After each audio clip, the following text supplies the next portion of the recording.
Hi, this is Naroki5. I am going to be doing this until I die or I find something better to do. So please help me achieve this personal and, I think, noble objective by contributing to my Patreon or Subscribe Star. Link is down below. Every little bit helps. Thank you very much. Hello, everybody. Welcome to Red Pill Nation Hangout number 416. We were going to do the year in review for 416, but there was a lot of stuff going on, and what I decided to do is that number 417 tomorrow is going to be the year in review, although we will do topic number 6 tonight will be a personal reflection on 2024 for all of us here. With me tonight, well, there's me, stunning and brave, and still just as crazy as I was when I started this whole goddamn thing. So there's that. And of course, joining me tonight will be my partner in crime, and he's really, really happy because he got his Fagwar 69 electric vehicle charged with the mega spur generator in hot pink, driven to him directly by some very happy smiling aliens wearing gimp suits. Pearson, introduce yourself. Nope. I don't know which is worse, hot powder pink or purple. Vigorously massaging my prostate. Nope, thanks, but no thanks, asshole. Oh, just for that. He said prostate and asshole in the same sentence.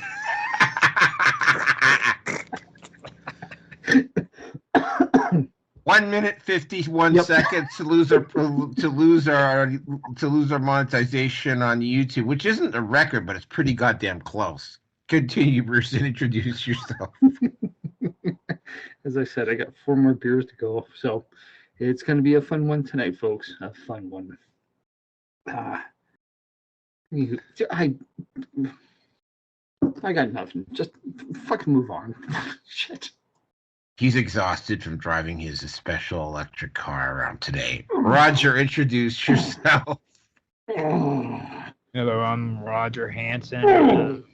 Usually I'm on The Wonderful World of Weirdness and Strange Stories. Other than that, I've been just hanging out and doing shit with other people. So I'm here to listen to Rearson talk about Asshole. his pretty pink car and his transgender experiences in Washington State, apparently, too. That's how I am. And we're off running tonight. Oh, okay. For those of you who don't know, we are at BitChute,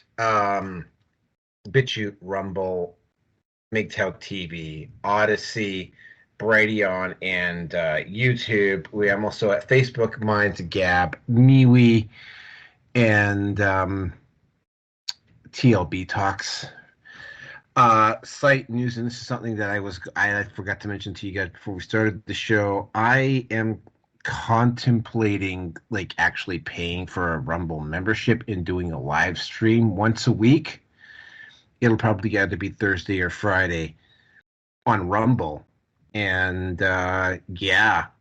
probably only got to get maybe two whole viewers on my first 3 shows. But yeah, I'm going why not? There's a bunch of most of it comes from the Manosphere too. There's a whole bunch of little things that keep popping up on my feed that are too small for me to be responding on RPN.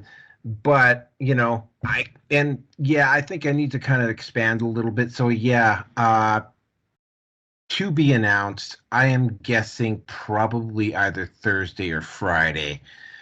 next week. Oh, 418, which was supposed to be the 2025 a prediction show. We usually have the show on Sunday, but here's the thing. The first Sunday in January is my personal day. I don't do any I don't do any live streams on that particular. That's a personal day for me. It's almost like an unofficial holiday. It's the first Sunday that I have off when I get back into the city, or when I'm not, or when I'm working in the city or whatever. But yeah, so it'll be, if we do 418, well, not if, when we do 418, it'll be on a Monday or it'll be on a Saturday, to be announced. With that though, let's get into and this was supposed to be done after 2025, the year in review. Basically, this was going to be what happened over Christmas. But this is going to be the last show where we cover news stories this year, and some very interesting stuff here. Because starting out with number one, Wikipedia finally getting called out. Yeah, Elon Musk finally called out Wikipedia. I suspect there's going to be. No, you're getting an enema. That's what you're getting. It's a coffee enema, and it's being delivered to you by aliens in gimp suits because they got bored of Rierson. Roger. I'll be right back. It's just right in the next room. No, not my ass, please. All right, so yeah, Wikipedia is getting called out. Topic number 2, recent Star Trek series might be removed from canon. Topic number 3, Democrats caught scheming to prevent Trump from taking office. Topic number 4, Civil War brewing at Games Workshop over female Custodes. Topic number 5, leftists attempt to cause chasm between Elon and Vivek, Ramaswamy, and this is over. Well, we'll get into that, and we will take the last part of the section to do a personal, because I suspect 417 tomorrow was going to be a very long show. We might not have time to be doing a personal retrospective, but we will get into that, and each of us will give a personal reflection on 2024 and what happened to us and where we were and where we expect maybe to go this year. But yep, this is not the Goodbye 2024 show, but yeah, we're getting damn close to it. And with that, let's get into the first topic of this show. Okay, Wikipedia. Now, Wikipedia is kind of like Quora and Reddit and a lot of other websites that have left leanings but aren't necessarily as big and prominent as some of the social media sites are, that have a very clear left-wing bias or a social justice bias to them. Oh, I haven't looked at the Elon Musk page on Wikipedia, but I have a pretty good idea. If I were to go over and have a look, I'd have a pretty good idea what was being said there. The editors on Wikipedia, much like the editors on Reddit, seem to be determined to control the narrative of what's being said on issues. And they're under this impression that if they somehow control Wikipedia and Reddit and some of these other places and Quora, that they somehow dominate and control the narratives because these are quote unquote the biggest those are the biggest sites. Obviously, that is not happening. Wikipedia, for instance, like for the manosphere in general, or specifically for MGTOW, I mean, it's almost been like a yin and a yang for the manosphere. You get the lying and the dishonesty and the sources that Wikipedia allows to post up, and specifically for MGTOW, is just like the feminists and individuals, Matt Glamourou, who did this article on Vice about MGTOW way back in 2015, and seems to get quoted quite a bit in this article, even though he never actually interviewed the guy on the cover photo. I have. They are used as sources. There's actually only one MGTOW source on the MGTOW entry on Wikipedia. And you will see, for instance, one of the really bad ones is, for instance, with Anita Sarkeesian. Anita Sarkeesian did a video a few years, like way back. This is pre-Gamergate 1, where she actually said that she hated video games. And she also was supposed to do this video series that she only did 2 of and never actually completed, but pocketed the money.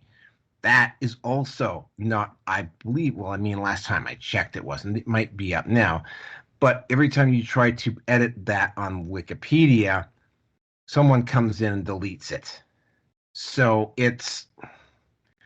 you have a bunch, and this is very similar to what's going on in Reddit. You have a situation where you have a bunch of people who clearly have no life, probably have blue hair, and are like 200 pounds overweight.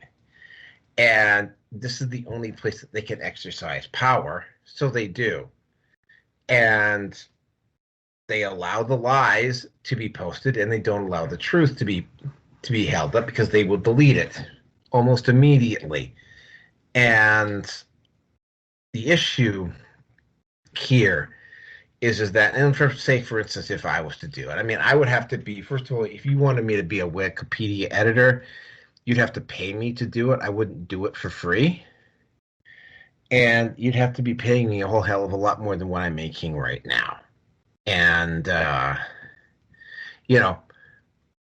people who know about these issues don't have the time to be going in and making the corrections that are necessary to do it. And also, the president of Wikipedia is on the record as being an actual true believer. Now, what is probably going to happen once Trump takes office? And, there's a couple people that have been on the show that aren't on Team Trump. I'm not necessarily big on Team Trump myself, but I mean, I believe in giving him a chance. Is that, it's not just going to be the social media sites that are going to have to answer for some of the stuff they're going to do. It's going to be places like Reddit. It's got to be places like Quora. It's going to be places like Wikipedia that, attempt to control the narrative by using censorship and getting people off those platforms that challenge them. Now, there's a yang to this yin, though. Yes, the dishonesty is a little bit galling. Yes, every once in a while I have to go in and correct people because they used Wikipedia as a source. The good news on that is that you also have idiots, like, say, Mooncat, for instance, who will use Wikipedia as a source. And this is something that's also been observed in the manosphere. You get these individuals that do these half-hour, 45-minute, 2-hour-long videos about the manosphere and the hold on a second.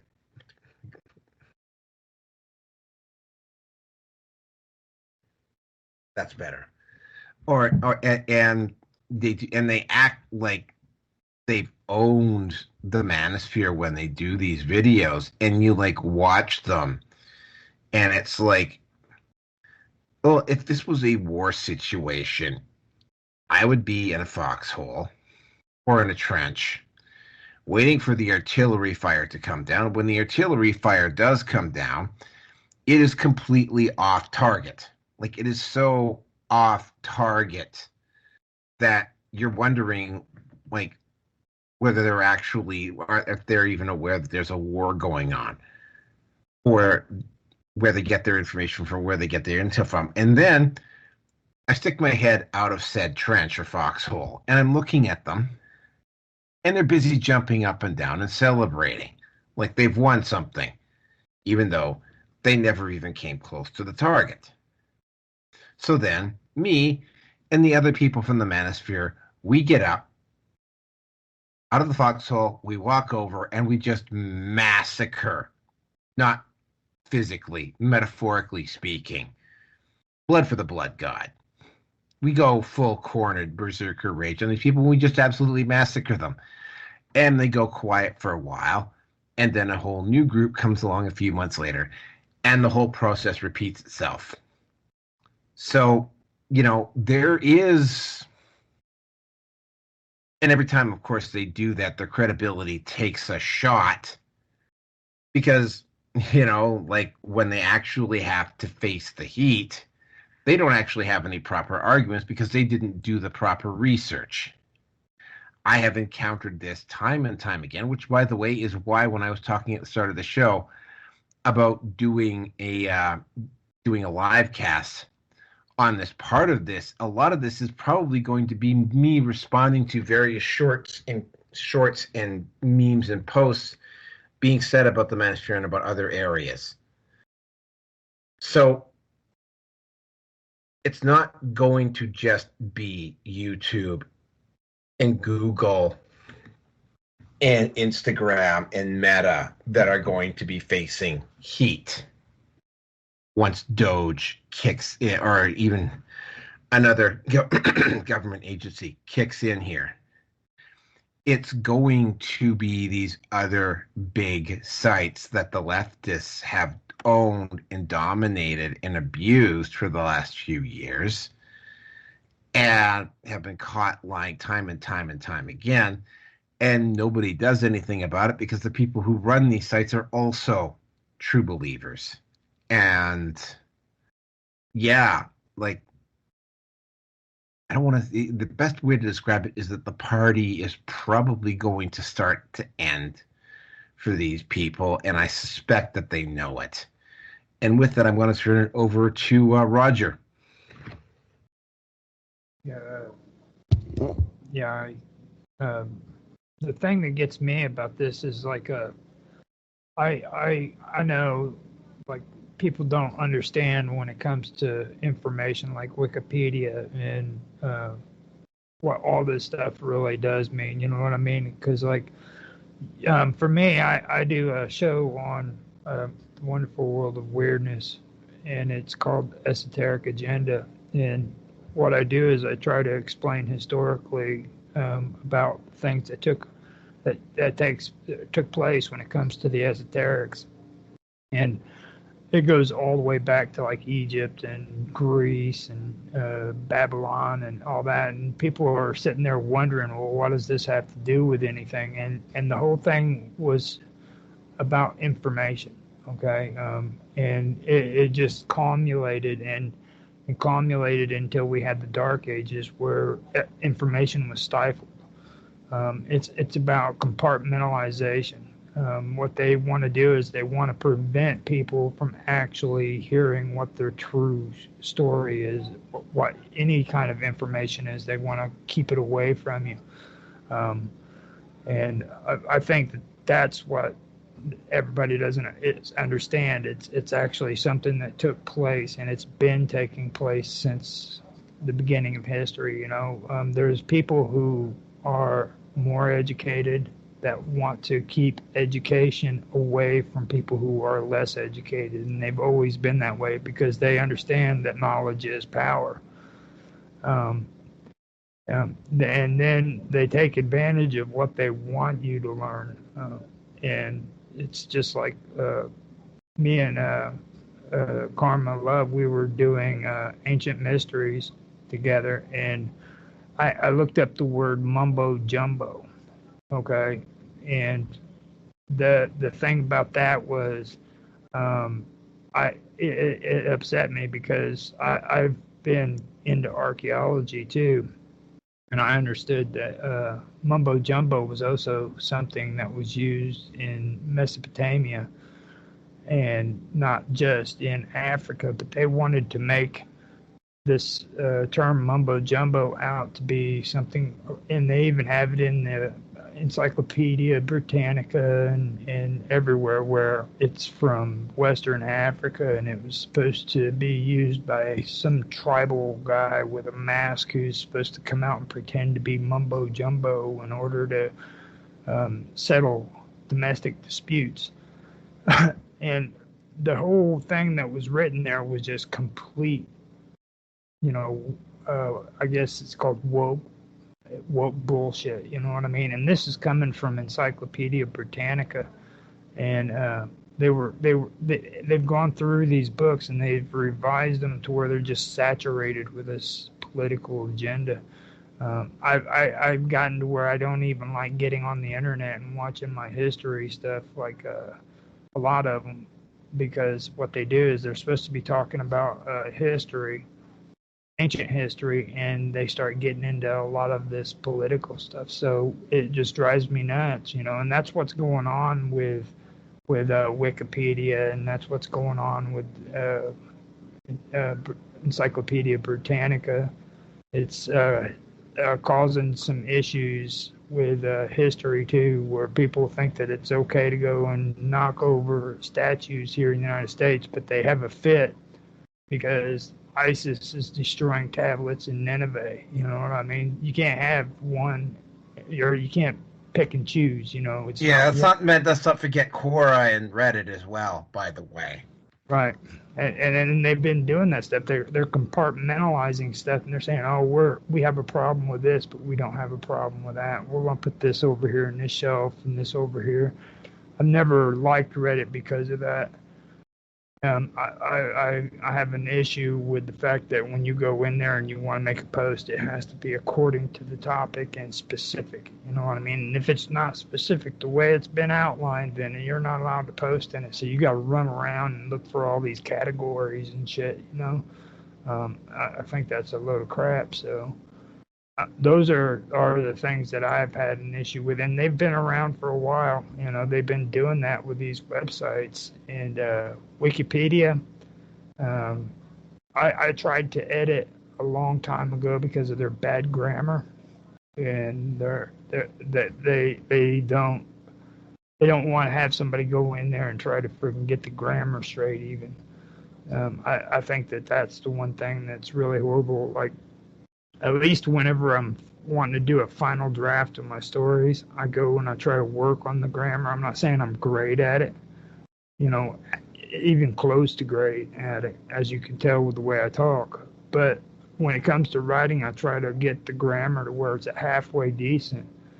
And when you're sitting and you're looking at a lot of the stuff they've got, man, they're just really, really horrible, even when it comes to their grammar. So, really, that's all I can say about Wikipedia. I use it, and the only reason why I used it is because I realized how saturated freaking the Encyclopedia Britannica is. And it's horrible that they did that because, we have our freedoms today because of the Encyclopedia Britannica. When they started the printing press, that's when Encyclopedia Britannica started. And that's when people started learning how to read more, and they had more access to information. And it was all because of the Encyclopedia Britannica. So I wouldn't have known that if I never took time to research this stuff, and find out. I think that's really what people need to do, is just take time to focus and read and research and make their lives a little bit better. That's all I got. Pearson. Yep. He fell asleep. Wikipedia. Oh, God. I haven't had anything good to say about Wikipedia. It is... was... Well...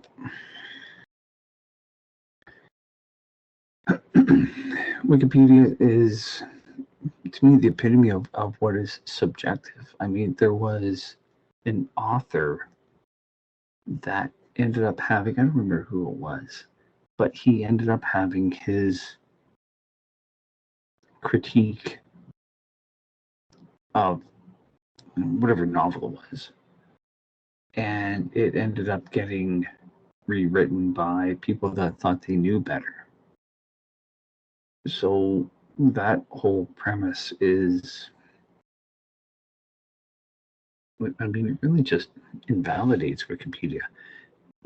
The premise of it I agree with.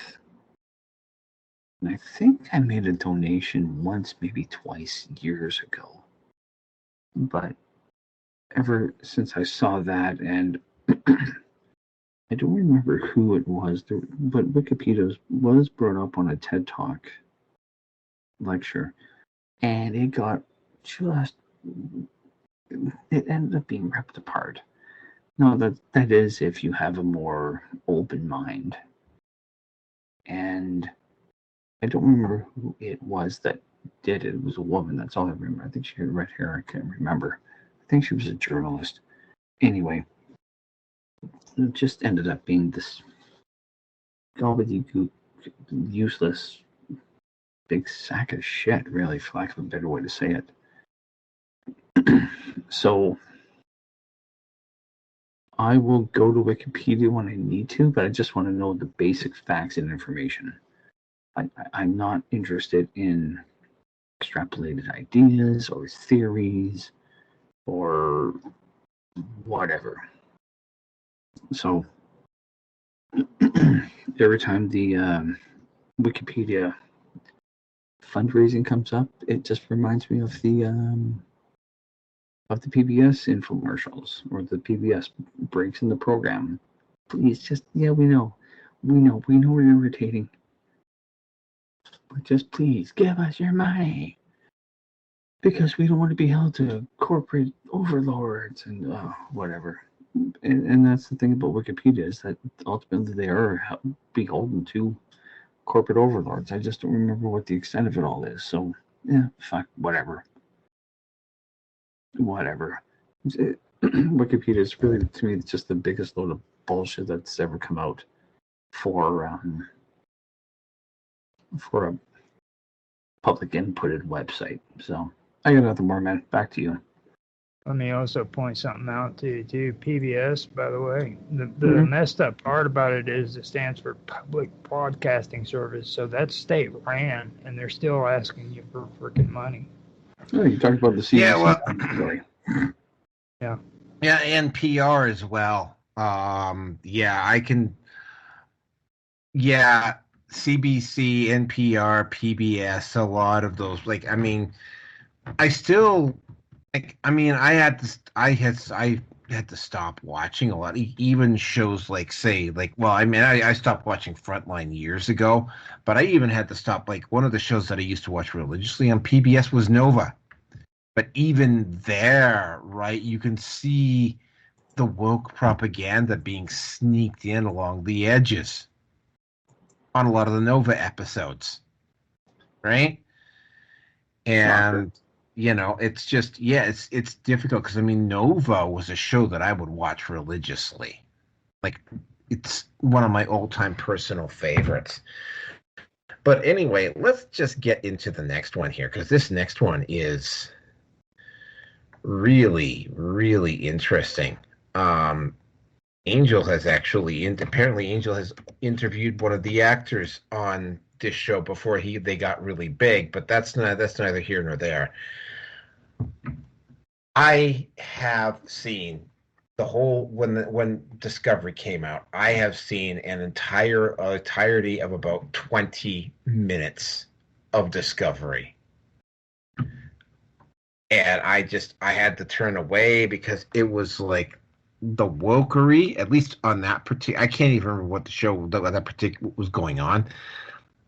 Like, even on that show, like the woke was just like, no, I'm watching something else. I'm watching something else. And I'm not a big TV watcher anymore anyway, because again, woke, right? the series, the TV series got canceled. It definitely didn't have a run like DS9 or Star Trek STNG or Deep Space Nine, or actually even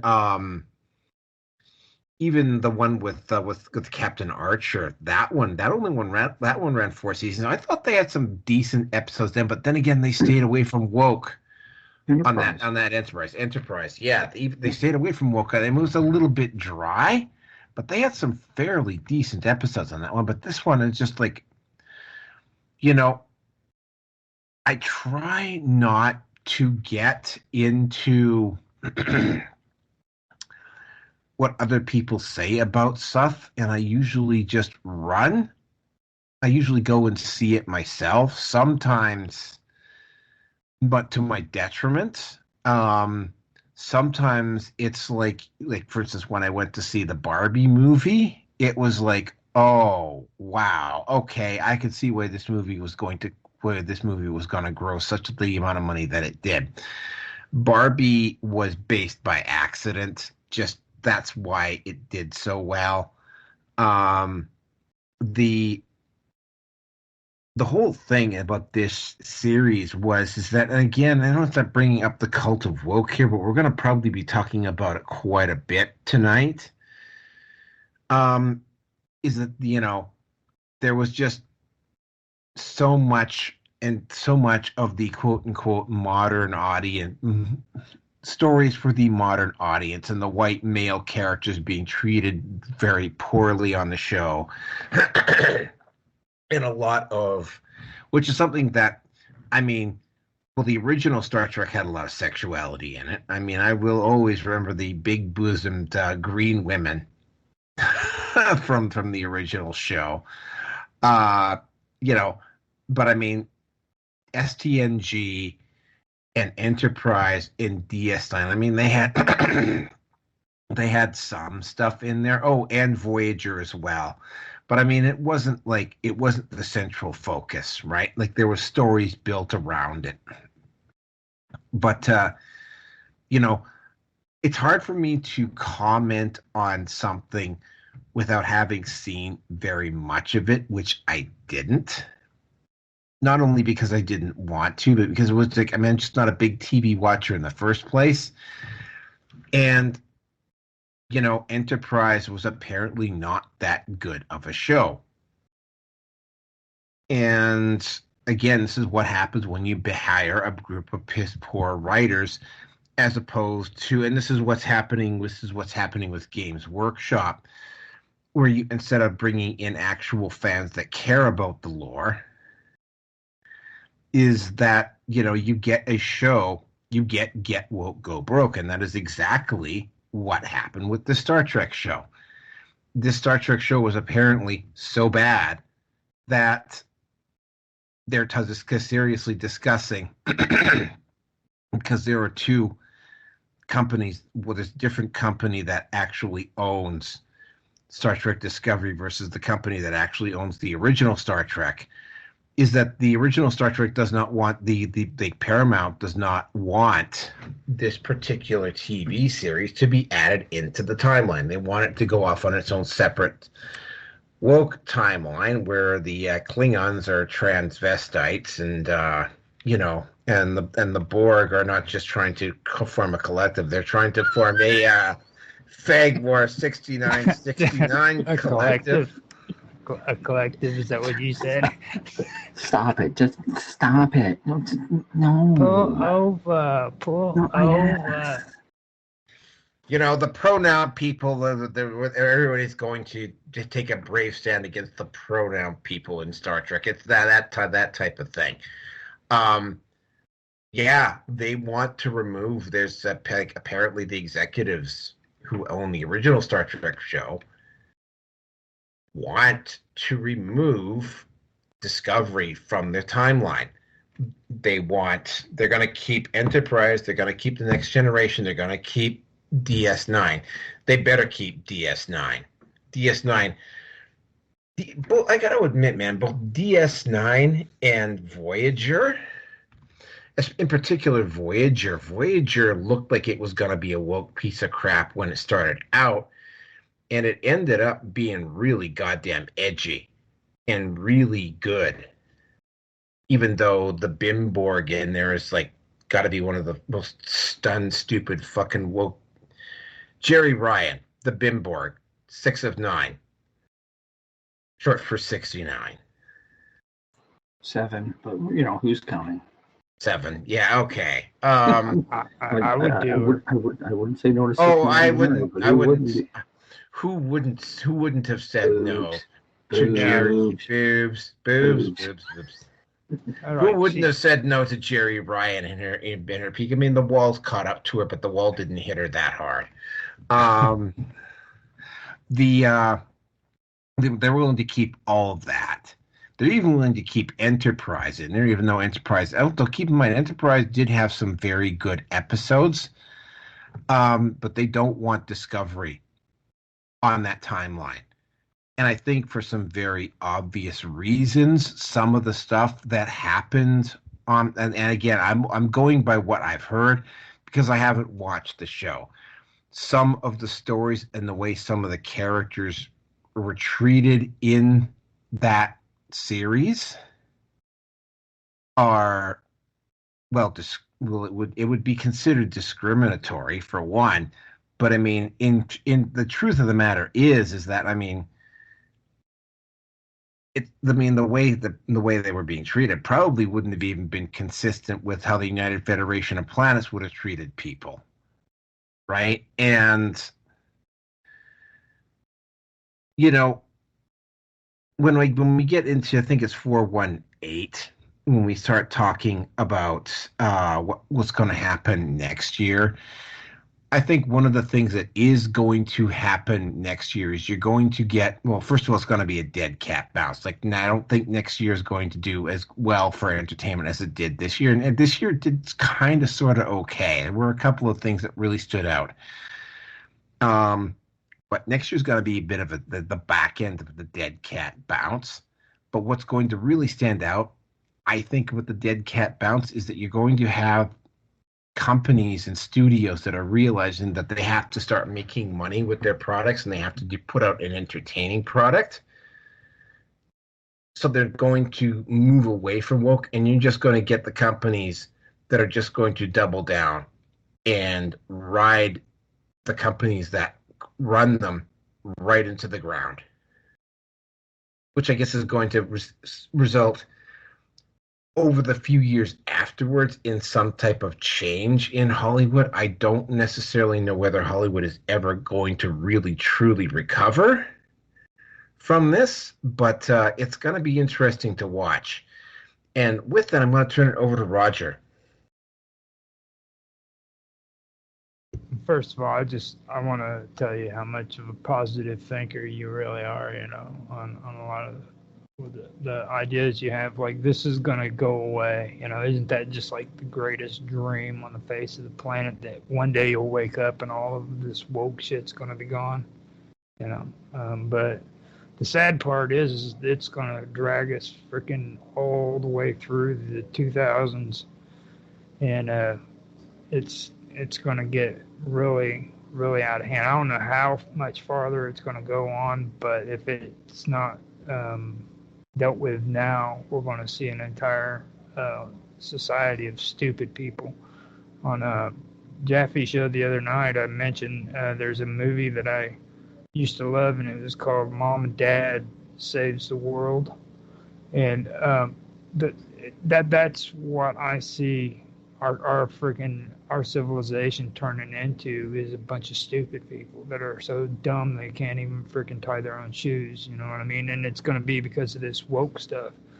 And if you ever get a chance to watch that movie, check it out, because then you'll understand exactly what I'm talking about. Like, they have these grenades. They're called dummy grenades, and what they are is it's got a button on it that says "push me." And you just drop it on the ground, and these idiots will see it, and they'll walk up and read it, and it says "push me," and they'll touch it, and they'll just vaporize. and they're not by themselves. Like there's a whole crowd of these idiots, and they're all walking up one at a time, looking at it and reading, push me on the button, and they push it and they vaporize, and they just keep doing it, and it's a weapon, and they're so stupid they don't realize that if they keep pushing that button, they're going to die, you know. But that's what this is going to turn out to be. I see the younger generations not getting smarter like everybody wants to make it out, but I really believe that they're actually getting dumber than what they were when I was young. And we were a stupid generation, you know what I mean? There's nothing about freaking our generation that was intelligent. Most of us were long hair stoners that listened to MTV all the time and rotted our brains out on television because all of our parents always told us that if you keep watching that, you're going to rot your brain. Well, now it's gotten even worse. Now we live in a society where people's got their faces shoved down into a telephone, and they're on the internet all the time, you know, and they don't care about anything but video games. You know, I think that's pretty reckless, and they go along with the crowd because they want to get views on YouTube. You know, things of that nature. Like they will literally cannibalize their other content creators, gamers. Doesn't matter. It's whoever they are. They will cannibalize the other person in order for them to survive, and that's what this whole kind of environment is creating. It's where you have to sell this person out in order for you to remain on top. You know, it's a popularity contest basically. Thumbs up, thumbs down. You know, and I really find that messed up. And I do want to point out one thing about Enterprise. Okay, the green chicks on the Enterprise were hot. I don't want to step on toes, dude, but they were hot. I do have to say that because I watched those episodes. They weren't as hot as the ones in the original. Don't get me wrong, but Orion girls, gotta love them. Just like Surrey girls. Anyway. Right. But they were hot, man. And the Borg. The Borgs should not be homosexual or anything at all.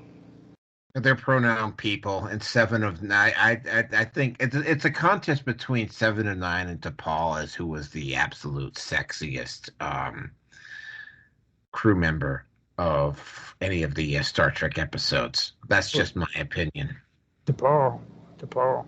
You're talking about the one off the Enterprise? Yeah. It was the pouty lips that gave her, like, if she didn't have those pouty lips, she wouldn't have been hot. You know? But it's the pouty lips that got her. Like Angelina Jolie had the same lips, and that's what got her all of her attention, is those pouty lips.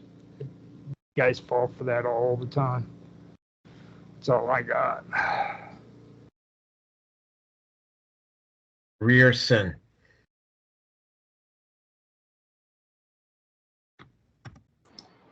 Just the way you kind of emphasize the first part of my name, it makes me worried. Anyway, in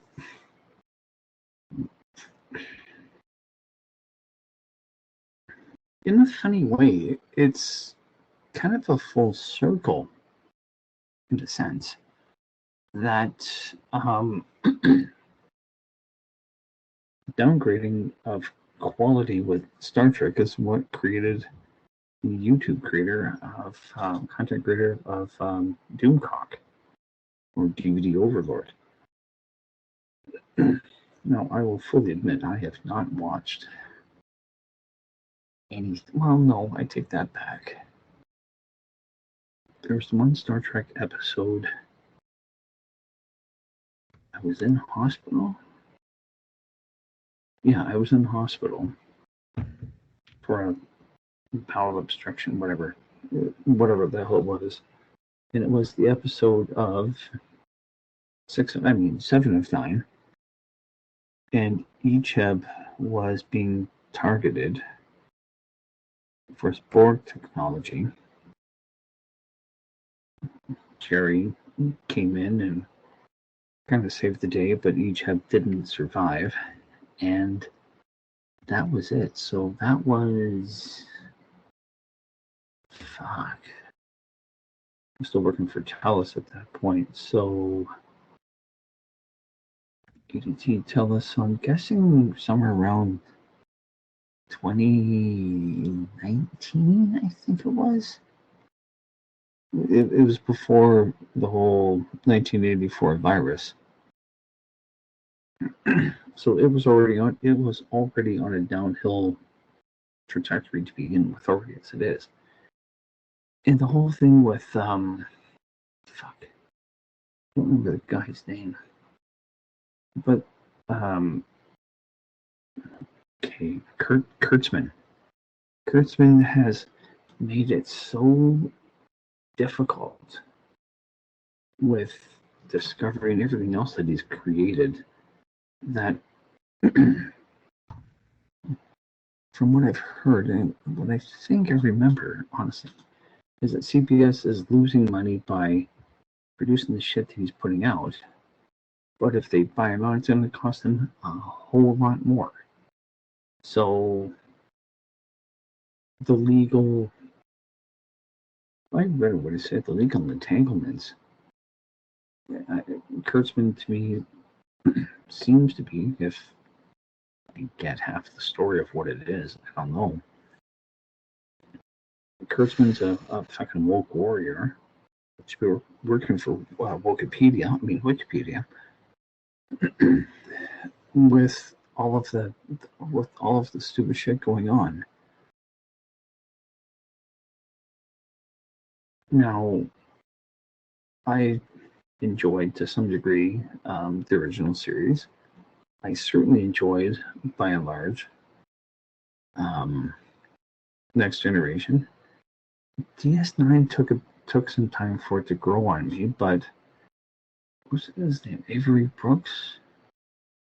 Cisco. Yeah, Avery Brooks. He always struck me as being more of a Shakespearean actor, like a real actual actor, because there was more presence with him than anybody else. And what was I? I was just watching. I remember this clip specifically and vividly when Nog, the young Ferengi, wanted to join Star Trek, and he flipped the whole script on him, and that's when you saw what Nog's real motivation was. And to me, that scene of all of the stuff that I saw in Star Trek, that scene where he initially denied him and Nog had to deal with the devil's advocate, shall we say? That's one of the best scenes I think that has ever been on TV, period. Ever. So the fact that I still remember it is amazing unto itself. Yeah, I mean, Voyager, Captain Janeway, like, oh, what the hot piping fuck. And then there's a Vulcan, and the Vulcan's black, and then Bob, remember our D&D game, that time in Banff, he basically said, well, yeah, you can be from the southern part of the continent. I just went, there's logic in your arguing, that sort of thing. So it's like, fuck. Okay, fine, whatever. And I just remembered something. The character that played Cass got convicted of diddling boys. Yeah, just remember that. Yeah, we did talk. That was a topic. It was. It was a topic. So, Star Trek, in terms of its cultural importance, it's right up there. I mean, it does predate Star Wars. Each one, both franchises had their impact where it was needed at the time.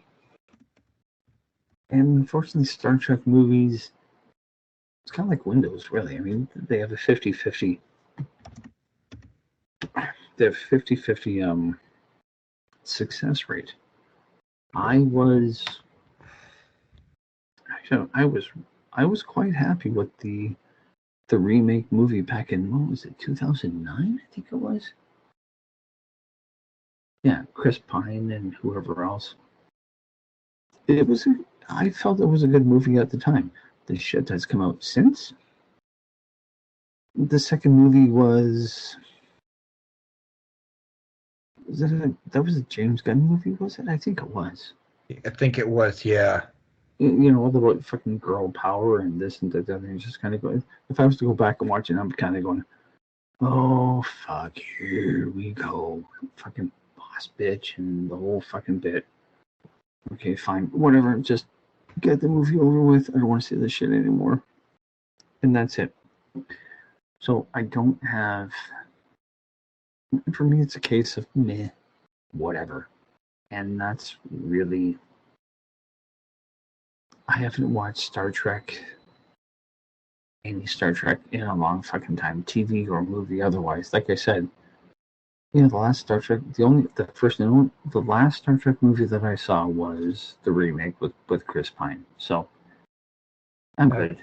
Be honest though. How many people have the guts to really admit that they like Star Trek? You know, like in today's world, it takes a guy with a lot of courage now. Like my uncle, he used to love Star Trek like it was going out of style. But in today's world, everybody's like ashamed of the fact they watch Star Trek.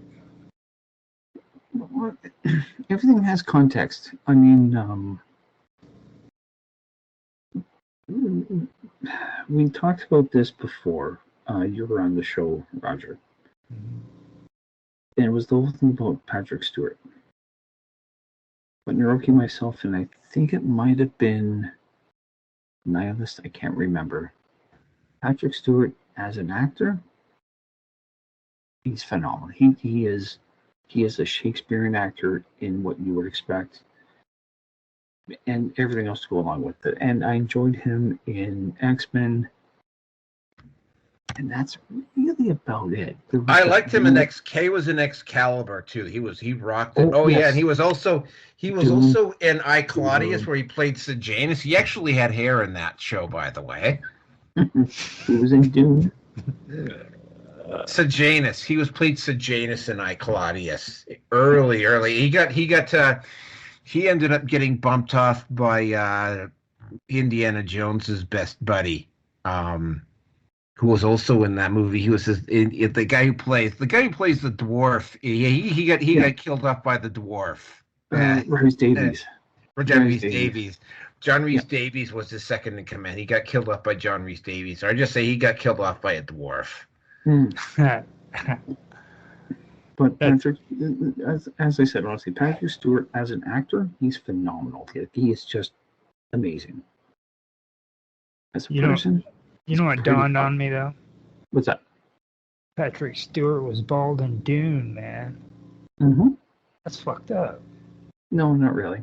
How long ago was that version out, though? That was 1982, yeah. Yeah. Well, he was in Life Force, too. That was around the same time. He'd already lost all his hair at that point. Well, I mean, he wasn't bald. He wasn't bald in I Claudius, but he was clearly. I mean, he had his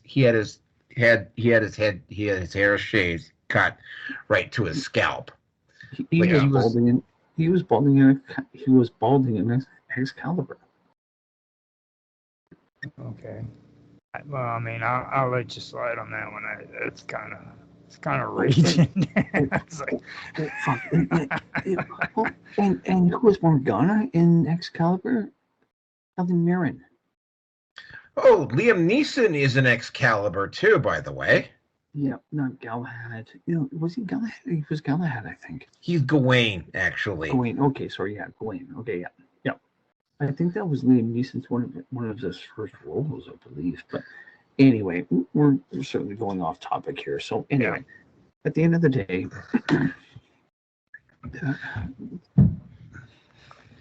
the shit that's come out with Kurtzman, with Star Trek, in my opinion, has been just a great way to make Kurtzman profit at the expense of an IP and a corporation that has to pay him because it's out of contract. So the fact that they're going out of their way to disassociate themselves with it really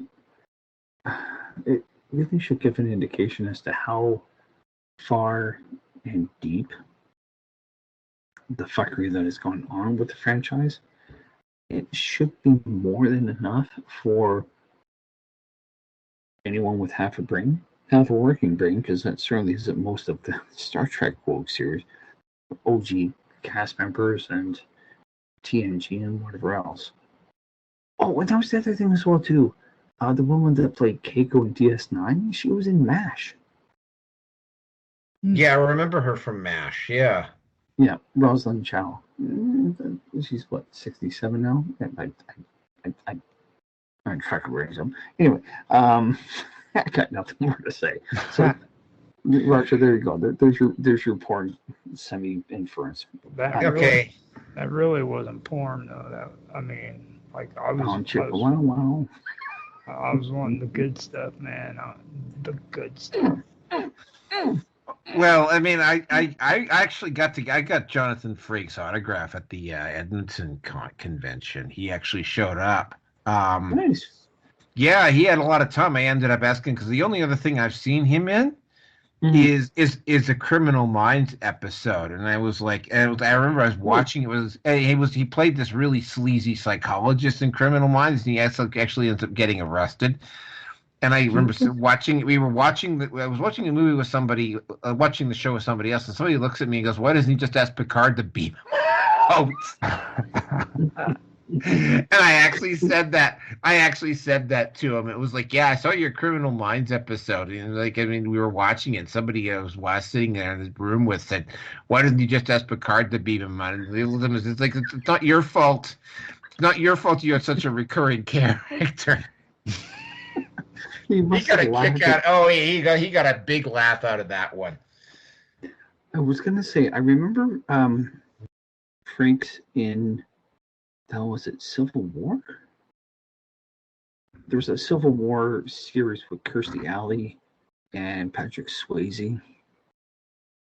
Oh, I don't remember that one. Oh God, I do remember that one, and he was pretty good in that one. Stay away. Was also. I remember him being in an episode of Matlock, actually. I think it was.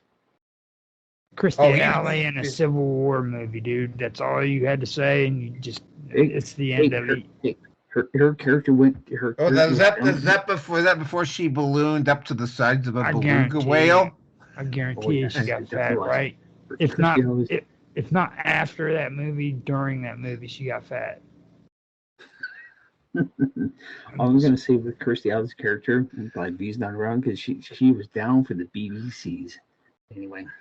It's like anything else when you have a recurring character. For instance, Daniel Radcliffe, the guy who plays Harry Potter, he did a movie with Sandra Bullock and somebody else, and I'm sitting there in the theater, and Daniel Radcliffe is playing this rich, connected, spoiled rich guy, and he's hiring Sandra Bullock and another guy to go hunt this treasure for him. And then somebody, like literally about 5 or 6 rows back, just goes, "Treasure appearum."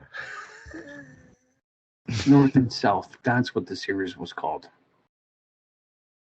Yeah, okay, I remember. Yeah, North and South. Yeah, okay, but let's move on to the next topic here. All right, so here we go. All right, Democrats. This one is just the height of hypocrisy, and this one's been pointed out. Like the Democrats are attempting to basically try and pull the same crap that they accused the Republicans of pulling back in 2020. Except, of course, when they do it, it's just fine. And, because we all know what happened after J6, right? They tried to impeach a guy who was no longer president. And the vote didn't go anywhere because there were so many holes. But, I mean, the vote was right along party lines, which was kind of freaky because there's definitely some Democrats who probably should have known better.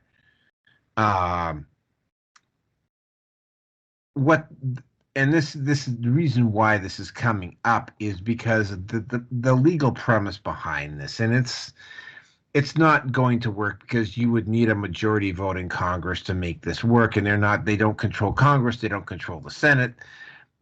And even if they did, the Supreme Court would absolutely smash it down, even if they tried it.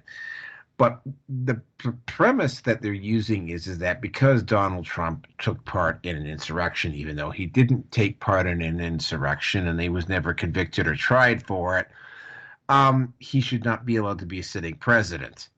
And there is actual talk of potentially even basically doing the same sort of thing that the Trumpsters were doing back in 2020, which is launching legal case after legal case after legal case to try and slow this down.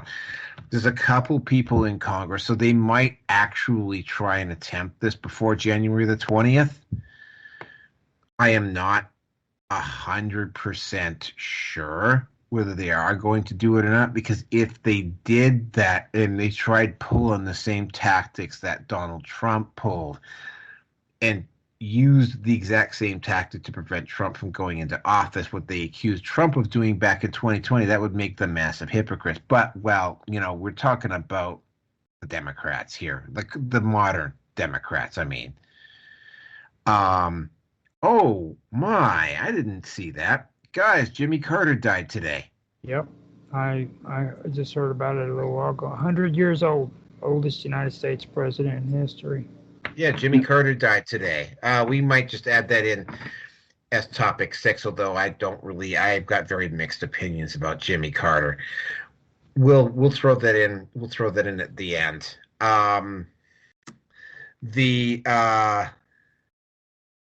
So, yeah, this is the absolute height of hypocrisy. Not surprised that they would try to do this, though, because, again, and I actually went back and listened to 348 and did the review. We got some stuff wrong, by the way. We got a lot of stuff right, but we also got a few things wrong in our speculative guesses, which we called it speculative guesses, not predictions, for a reason. The scheming isn't over. And I'm also going to go out on the record and suggest that they might even be so desperate as to try to assassinate him again before he takes office, because it's there's a lot of people who've got some explaining to do. For instance, I didn't know this until a few days ago, but Enrico Tarrio, who was the founder and the chief organizer of the Proud Boys, who wasn't even in D.C. on January the 6th, he got sentenced to 22 years in jail for his involvement in J6, even though he wasn't even there.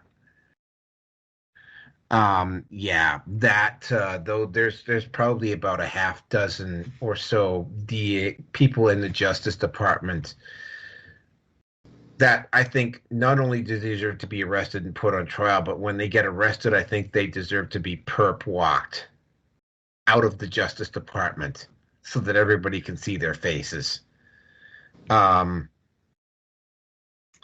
This is surprising, but not surprising. I was kind of figuring that they would try to do this. So, yeah, that's really all I have to say on it. Roger, you're the only American here, so have at her. Well, I mean, the thing about the insurrection, as they call it, I like to call it a riot, is that it's not really freaking interesting. You know what I mean? It was a bunch of lies. It got out of the hand to the point where they were saying that they were planting bombs, but these pipe bombs that they found was like 3 blocks down the road, hidden behind a washer and dryer in a laundromat. You know what I mean? I mean, just complete nonsense.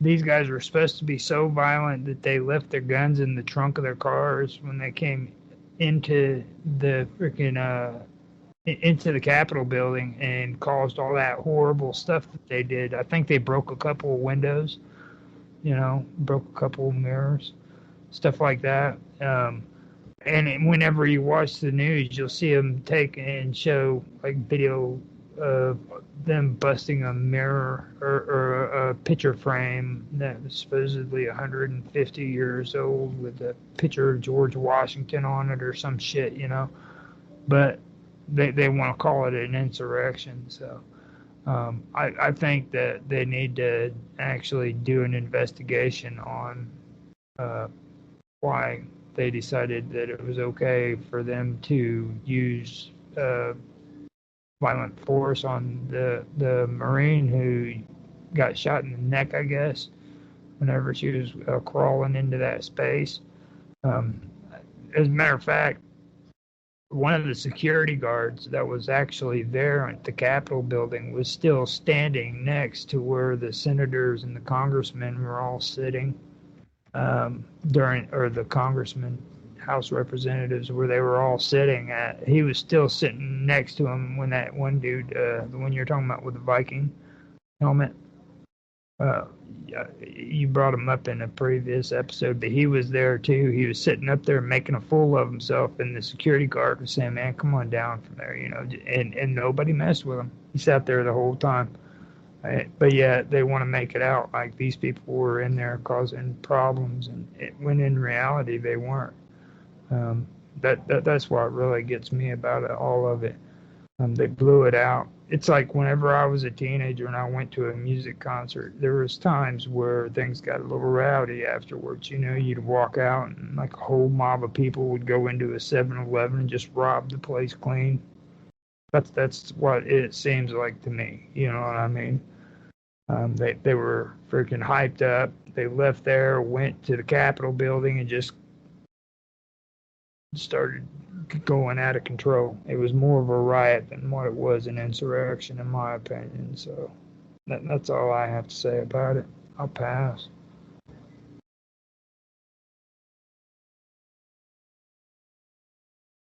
Weirson. He keeps falling asleep. Oh no, I'm not falling asleep. I'm not that old. Yeah. That's Naroki. He's like 100. Trying to prevent Trump from taking off. Well, I mean, given the amount of lawfare that's gone on against Trump for the last 9 fucking years, I mean, really, is that a surprise? 9 years? Yeah, 9 years. I mean, we've covered most of the fuckery that went on with the Marchand, quote, Justice Marchand, the one that's big enough donor to the Democrat Party. His daughter is heavily enough involved with the Democrats. I mean, the man has been raked over the coals, for lack of a better way to say it. Now, I cannot say with absolute certainty that he's not part of the deep state, but given that he was the media darling that everybody loved, I mean, fuck. He was in Home Alone 2, and there was reference between him and Hillary Clinton in Die Hard 2, I think it was the one with Samuel L. Jackson. Yeah, that was the one. I don't remember which number it was, but anyway. He went from, the media darling, blah, blah, blah, blah, you're fired, Of course, Henry, when you need him. Anyway. And then he turns around, he's going to run for president. All of a sudden, everybody fucking hates him. Well, the wokesters, Mark Hamill, Carrie Fisher, and Rob Reiner, and take your pick. Likely pedophiles. But we'll leave that one alone. So, this really is not surprising because they have thrown everything at him, including the kitchen sink. And, that's why they call him Teflon Don. There's not very much that's been able to stick against him. Don't get me wrong, there are things that he has said that I'm just kind of going, yeah, I'm not happy with that. But by and large, he gets shit done. So, what's everybody been bitching about? Well, politicians don't do this and they don't do that, and whatever else. And you get someone in there that's actually starting to produce results, and it threatens their livelihood because politicians there are to basically create mediocrity. They're there to gum up the system so they can enrich themselves and everything else. I mean, look what's happening with all of the turmoil going on in Canada, and there's enough Canadians that kind of say, it's like, well, yeah, I'd be happy to be part of the, want to be the 51st state. And there's enough just saying, hell no, I won't go, and the man knows how to play a crowd. I might be able to read a crowd, the people I'm working with, but to manipulate them, to get them on my side, I'm not that good. I really am not. So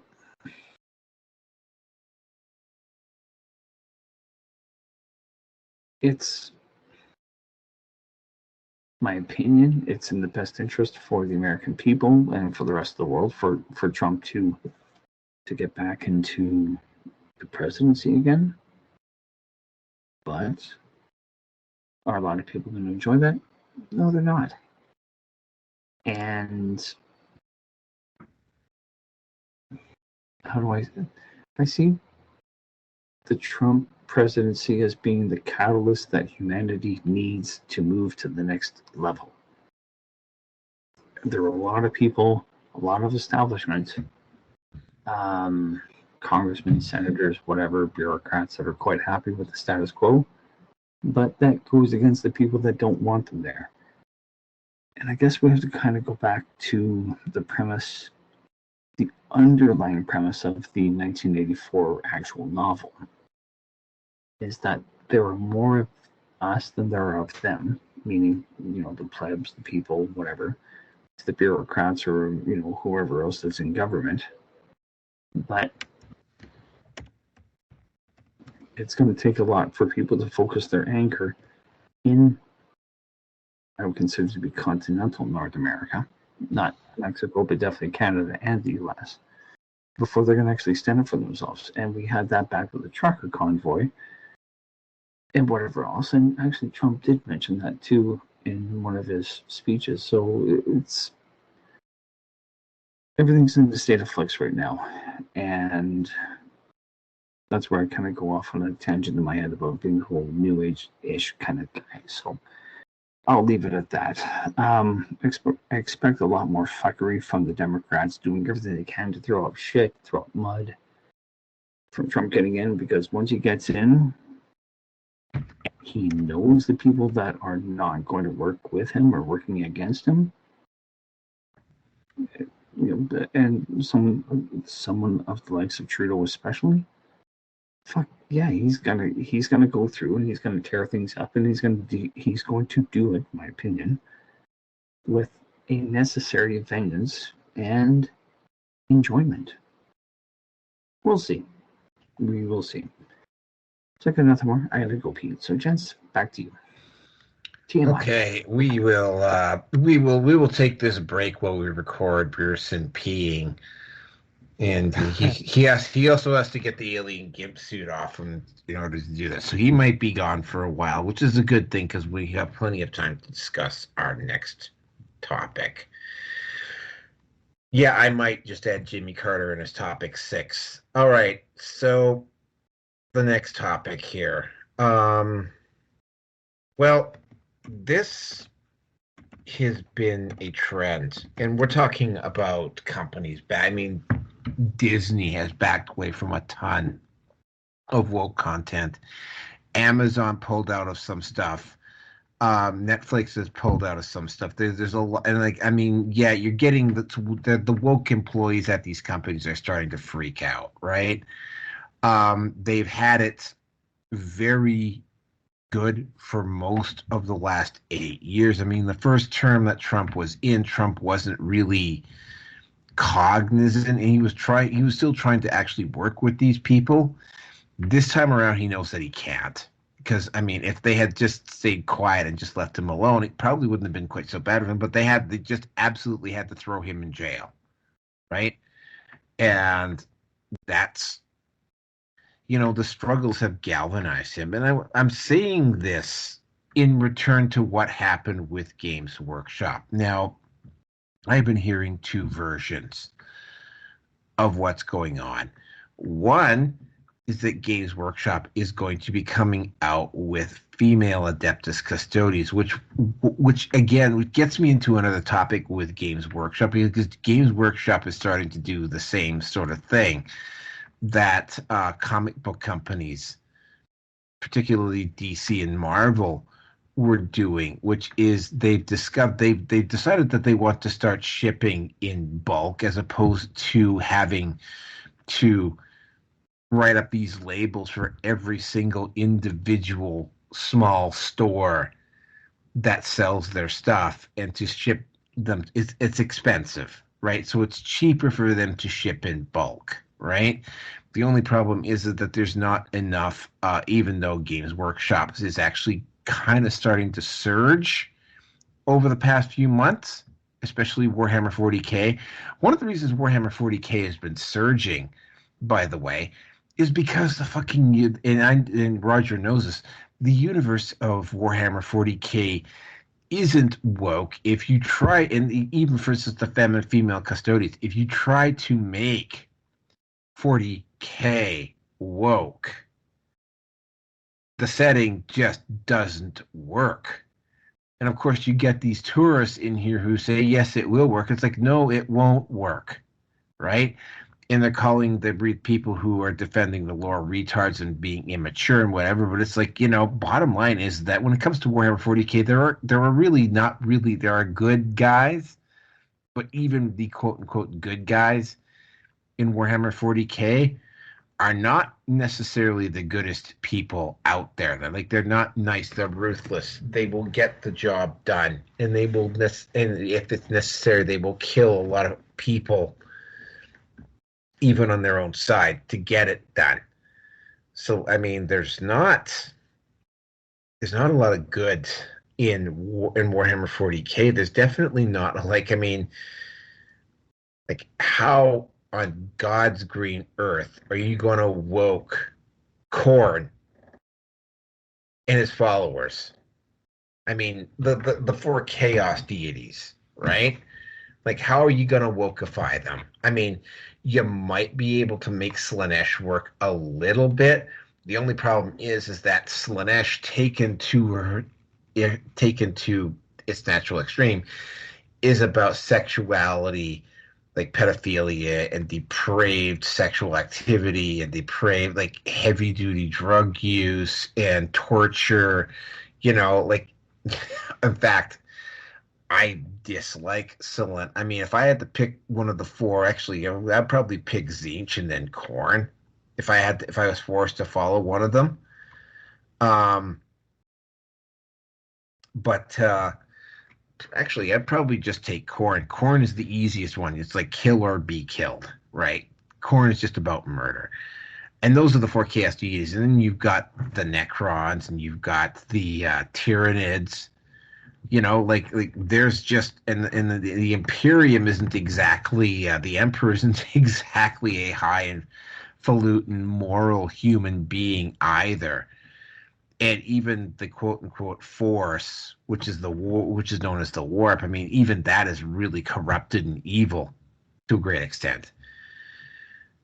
And there is an established reason why the Emperor decided that there wasn't going to be any female space marines. There is an established reason why the Adeptus Custodes, why they never had any female Adeptus Custodes up until they just decided to retcon it in and think that nobody was going to notice. And a big part of that is that, and what ended up happening with the Horus Heresy anyway, is that if the Space Marines were allowed to breed with each other, they would, and they absolutely did anyway, decide that they were homo superior, that they should be the ones running the galaxy, not humanity. Right? And I have no reason to doubt that is what would happen with the Custodes as well. So, but they threw this in. They threw this in because Amazon, again, I'm only going with what I heard, was that Amazon, and I swear to God, they actually put pressure on Amazon to do, on Games Workshop to do this. They absolutely wanted female and potentially even transgender and gay Space Marines, even though that is not even relevant to the game. So Games Workshop said, well, no, we can't do it. We might be able to do it with the Custodes. And they did it with the Custodes, and they got a whole lot of blowback.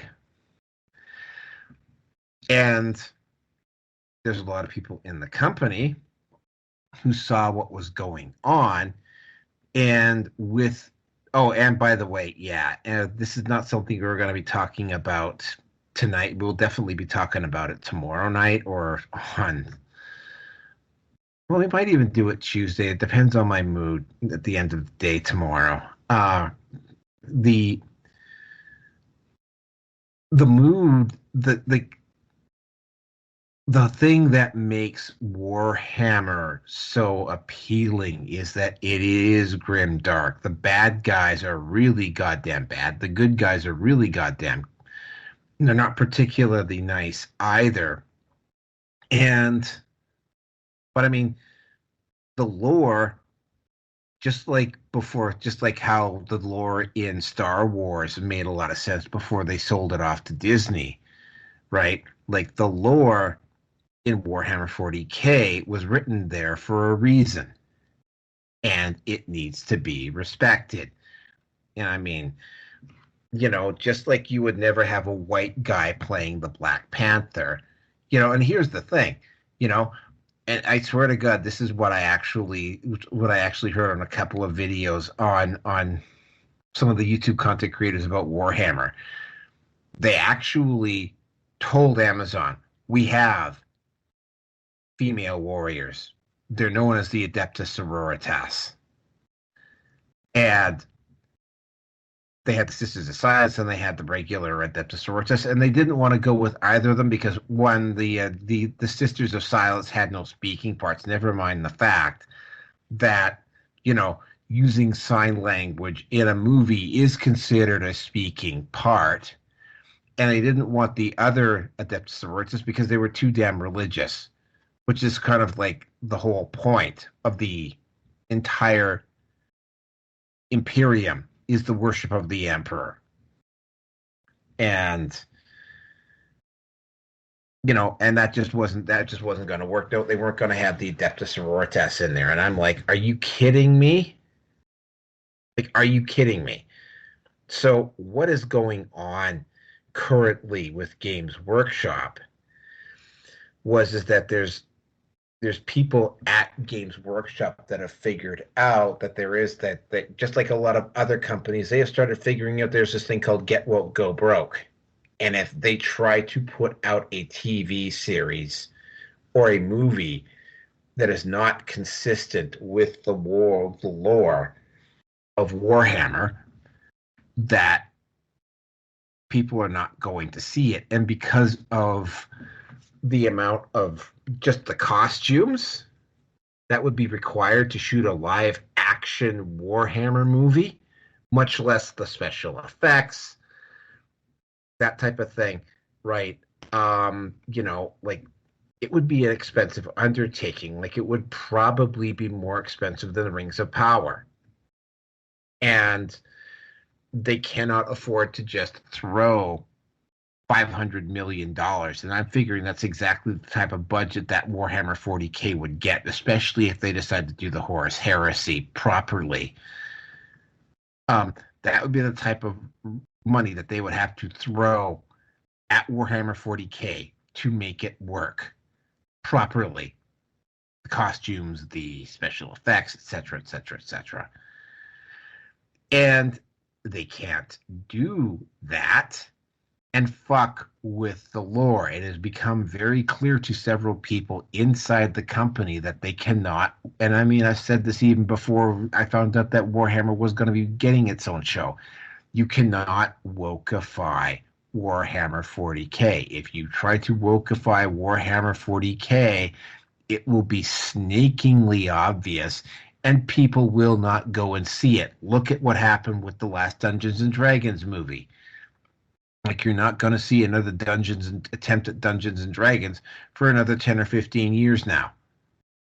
And there's a lot of money. They have to put a lot of money down on Warhammer 40K to do it properly. And if they want to do it properly, they have to stick to the lore. Now, there's a few woke people inside Games Workshop who disagree with them, and there's currently what appears to be some type of a civil war going on. And of course, right, they can they can print off the miniatures, female custodian miniatures, all they want to. If they try to mess with the lore, especially since Henry Cavill, they had to make a bunch of compromises, I'm guessing, to keep Henry Cavill on board. If they try to mess with the lore too much, Henry Cavill will just walk out.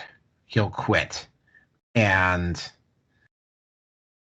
that's not good because they have clearly at this point put a lot of investment in Henry Cavill playing a character from the Warhammer setting. And I, for one, am looking forward to the big giant space battles with the Imperium warships against each other, or against the Tyranids, or against the Orcs, or the Inquisition, or the Space Marines duking it out with whomever, and just seeing the costumes that would be required. I'm looking forward to that, much less the acting. Like, I am really looking forward to that. So the fact that there are people inside Games Workshop who care enough about the company that they want to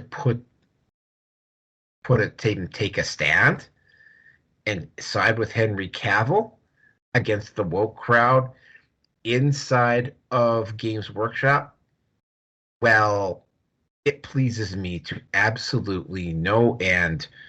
More power to them. I know which side I'm rooting for, and we all three of us here tonight know who we would be rooting for, because if the wrong side wins,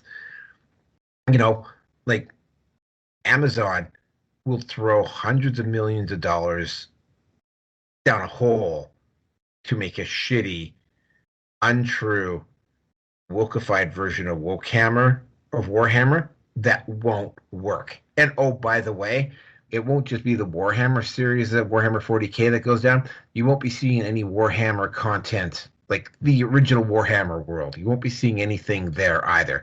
So yeah, no Skaven, no elves, no Chaos Dwarves. I'd love to see the Chaos Dwarves. No Beastmen. Like, yeah, that's what's up for grabs too. And with that, I'm going to turn it over to Roger.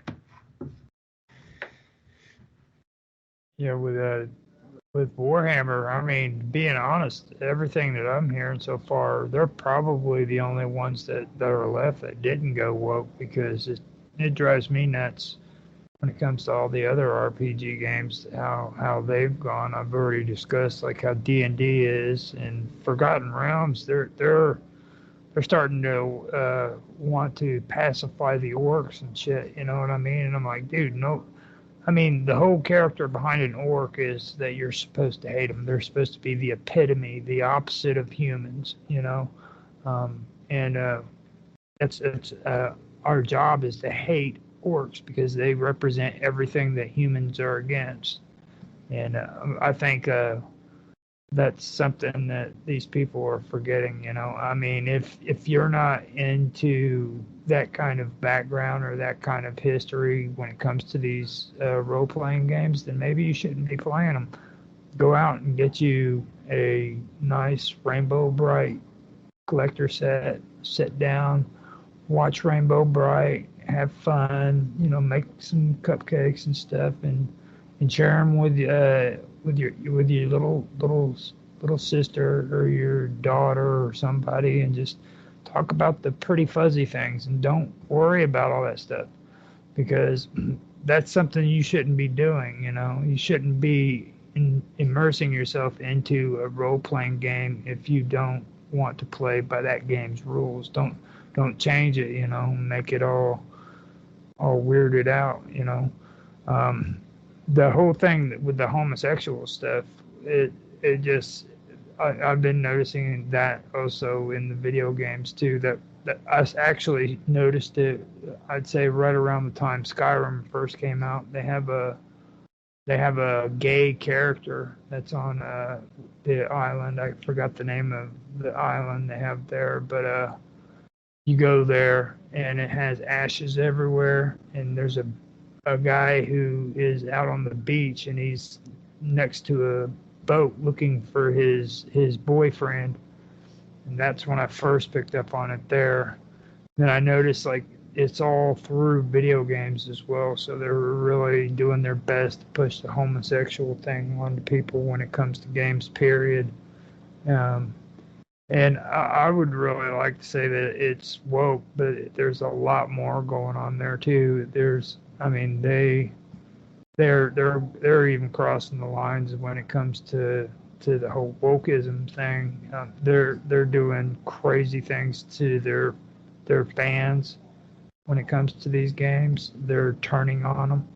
They're making it now to where with this D&D Beyond, to where you can't even freaking use their name when you're doing. They're trying to make it to where, like, when you're making a stream, if it pertains to D&D, you can't even do a video stream of that or make any mention to it.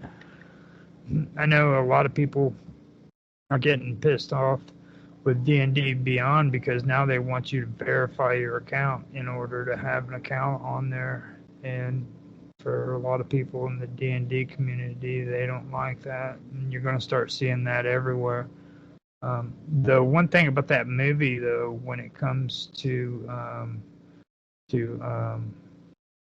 no, I had a brain fart. We're actually talking about it. To Warhammer,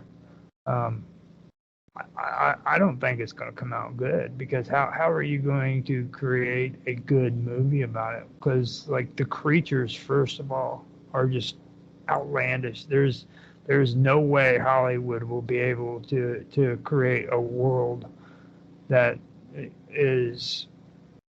encapsulates the entire universe of Warhammer. There's just so many different characters and stuff, and so many different games, and the battle scenes. I mean, they would have to put so much money into just the battle scenes, because, like, on some of those games, man, you can go out with like 20,000-30,000 soldiers and just have one huge freaking huge battle. It's pretty intense. And you can have close-ups in them on the video games, where you can go right down into the game and watch all these characters fighting. And that's in the video games. That's not even the board game. So it's pretty interesting. I'd like to see how they pull it off, but hopefully they do a good job. I wasn't too impressed with Vermintide. I thought that one was pretty horrible. When it came to their video games, they did the DLC thing where they want you to buy each separate story, and then they charge you like a crap load of it. So I don't know. I'm kind of standoff when it comes to a lot of the stuff that they put out in their video games, but that's all I basically have to say.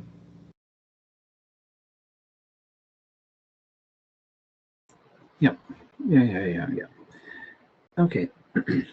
This whole thing about this idea of a civil war, honestly, man, this started when we had the topic of the Custodes as a topic.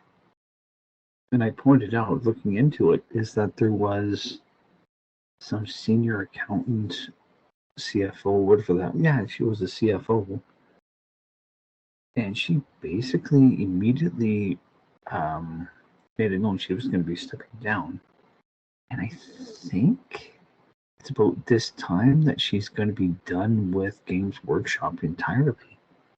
So, you know what? The Wokesters can have all their fun with the corpse, because that's what it's going to be. It's just like what has happened with Marvel and Snow White and Star Wars and Lord of the Rings and The Witcher and fucking whatever else is out there that they have touched, and it just turns to shit. You know what? How is it? Sun Tzu basically saying in The Art of War, a smart man knows when he's going to be beaten, and a fool rushes in, or something to that effect. And that's what the Wokesters just don't get. Is that they're beat. There's been enough with Star Trek and Star Wars, and like I said, the MCU, and start to pick off, and we went to the Dragon Age. I enjoyed Dragon Age 1. 2 wasn't bad. I didn't really get too much into it, and I stopped after that. Mass Effect 1, 2, and 3, great fucking series. And they're pushing it they pushed it with Andromeda. It didn't really do very well.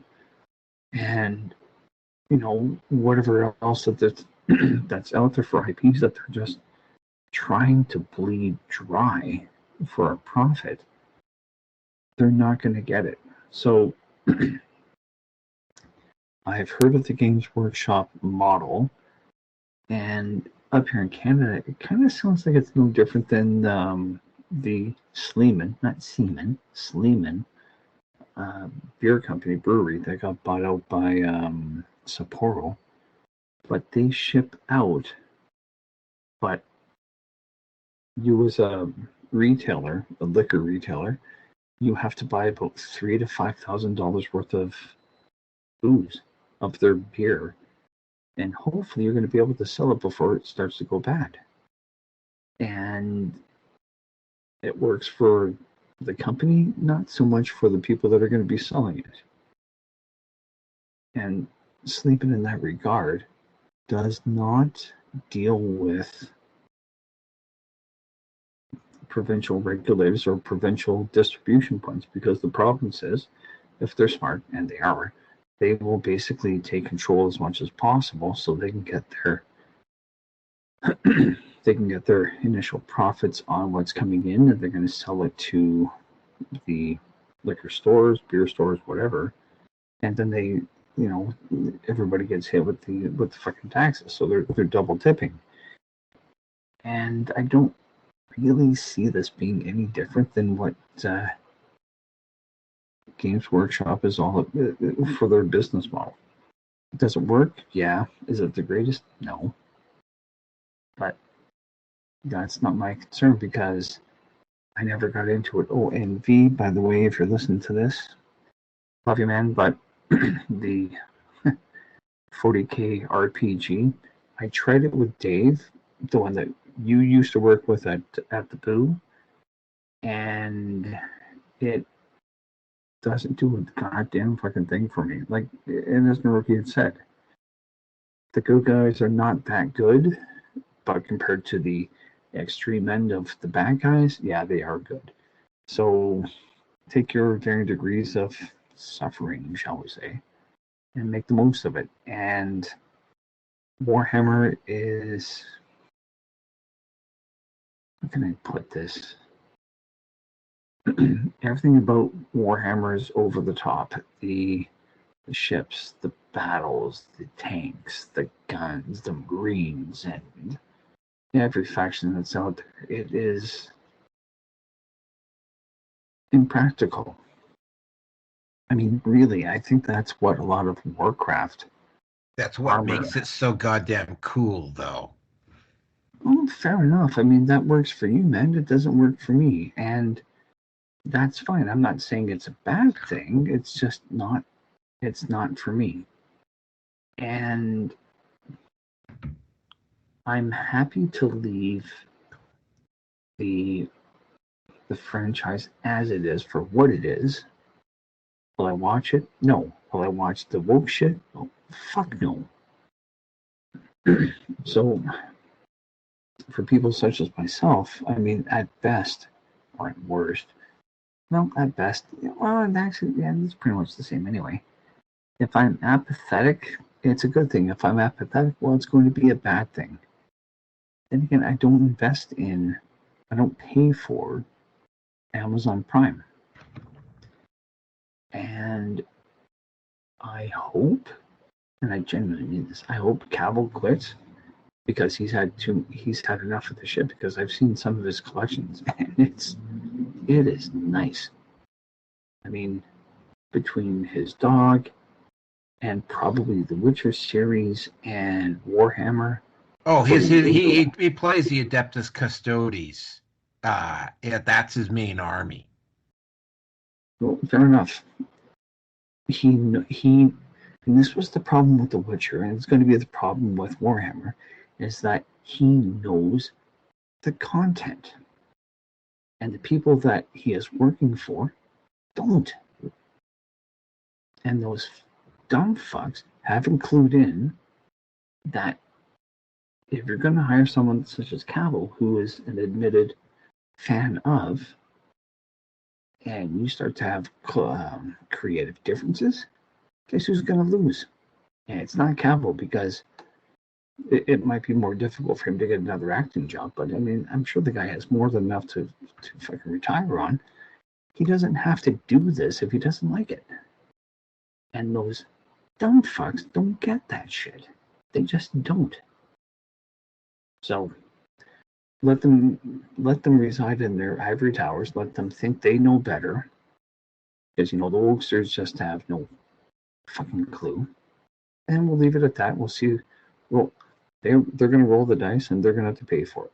That's just my expectation. That's my prediction. I got nothing more. Okay. Next topic. Oh, this one is, unless of course somebody else has anything else to say on this topic. I also want to mention something to you. When you guys are talking about Games Workshop, you got to remember that this is also the company that's been around so long. They came out with backgammon. I mean, they've been around forever. Yeah, they used to be an offshoot of TIA. They used to be all of the original Games Workshop employees used to be employees of TSR. Well, you remember Mancala, don't you? Vaguely. I mean, that's how old they are. That's backgammon and stuff like that. And then they had that one game, Go, and then what was it? Well, I know that they started out with helping out with Dungeons and Dragons. I think they even had a part in it, and I think they even did a little bit for Lord of the Rings too, with the figurines and stuff. Mm-hmm. Yeah, they did. Yeah, they did. I had that was the Redders. No, it was Boromir's faction with them. Yeah. Well, I mean, there's stuff that the original version hasn't carried forward. Like, there was supposed to be a fifth chaos deity known as Malal, who was supposed to be chaos but anti-chaos, because his mission in life was to kill everything that included the other chaos deities. Mm-hmm. And so he was like literally chaos that was anti-chaos. It was an over the top, but fuck, man. The more I got into, especially when I got into the lore, it was like, oh yeah, why have they not made this into a movie? Well, it's because it's morally ambiguous for one. It would be expensive as it's well, I mean, they can't make a movie. It's so big that it'd be like, which is what they should have done with Star Wars. Is what they should have done is they should have basically just had three different crews. One group focusing on the pre-Star from the books, from the pre-Star Wars. A second production team focused on the modern, Star Wars, aka Rogue Squadron, Skywalker, the Heir to the Empire, Thrawn, that bunch. And then they should have had another group that was focused on other stories. And they could have had all three of these, and they could have basically had them give each one of them like a couple years to come out with a movie. And they had enough lore. And they should have kept Del Rey contract, and they should have kept that running and just simply let the authors keep building on the story instead of trying to reinvent the wheel, which is what Kathleen Kennedy did, and she totally fucked it up. That's the situation that they've got with it's the same sort of situation they've got with Warhammer. Like, the lore is just so expansive that, I mean, literally you could come out with a couple of you could have regular TV series and a movie or two every single year, and you'd have enough content to go for like decades. Like, it could be an entire movie and TV franchise if it's done properly. If it's not done properly, it'll go the way. For instance, Forgotten Realms. There's enough stories in Forgotten Realms, just Toral. Well, it all depends on what you consider. Like, I've found like amazing stories in Forgotten Realms. They're little gold nuggets, and you have to look. Yeah. There's stories in, for instance, the Tablets of Fate. Mm-hmm. That could have been made into a movie. The Tigan Hordes, that could have been made into a movie. The stuff that went on with Shadowfell, that could have, like, there's a whole bunch of stuff, and then that's just Toral. Then you have Dragonlance. Yeah. Well, I mean, Dragonlance it's iconic. You know what I mean? Yeah. So I mean, and they keep, like, why they didn't just take one of those book series and run with it, as opposed to trying to come up with brand new characters and redraw the wheel each time, just is beyond me. It's gonna be way too, like, one movie and one TV series isn't going to sum up, because there's just so many characters in the Warhammer setting. I, for one, would look forward to Lotara Sarin, who is the captain of the warship of Angron's warship, the captain of Angron's warship. There's a scene in that in the book. There's a story part in the book where Lotara Sarin has one of the coordinated Berserker Marines. He has this guy stage guard at one area because he doesn't want anybody getting through. And because he's a coordinated Berserker, he wants to go into the fight. So he just abandons his post and starts going into the war. He enters the fray, and he leaves this section of the ship completely undefended, and it almost gets overrun. And of course, they beat them back because they're it's because they're the world eaters. Lotara Sarin is just a regular human being, by the way. She gets Karn the Destroyer, and they go over and they meet the guy who abandoned his post. And the first thing that Lotara does is she pulls out his pistol and she shoots him in the face. And there's almost a full scale brawl between the world eaters on that deck. Because, well, of course, because they've got the shields up, and it was like, she like literally looks at this guy, and she looks at this one Marine and says, "Go back to your bunk, and we'll deal with you later." It kind of reminds me of that scene from Blazing Saddle when Mongo punches out the horse. Anyway, obviously that one went right over your head. Anyway, let's move on to the next topic here. Okay, so this one, and you're going to be seeing a lot of this over the next few months, is you're going to start seeing Vivek Ramaswamy and Elon Musk. Vivek Ramaswamy is the nationalist right, and Elon Musk is supposedly the tech right. Never mind the fact that Elon Musk used to be an ardent Democrat supporter. But Ramaswamy has said some stuff as of late that is rather critical of some of the cultural aspects of the United States, and Elon Musk has said some stuff that contradicts him, right? The leftists seized on this and tried to do everything they can to try to create a rift. They literally were so desperate about this, they actually came up with the story on Christmas Day. And of course, the alt media, being as smart as they were, knew exactly what was going on because they had the usual suspects trying to play it up.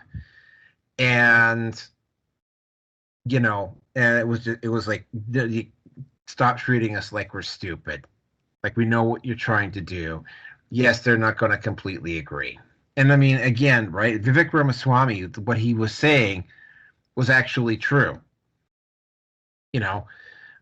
If you have a society that reveres degenerates and criminals, it's not going to go well. Like, I mean, there's statues to George Floyd, for instance, right?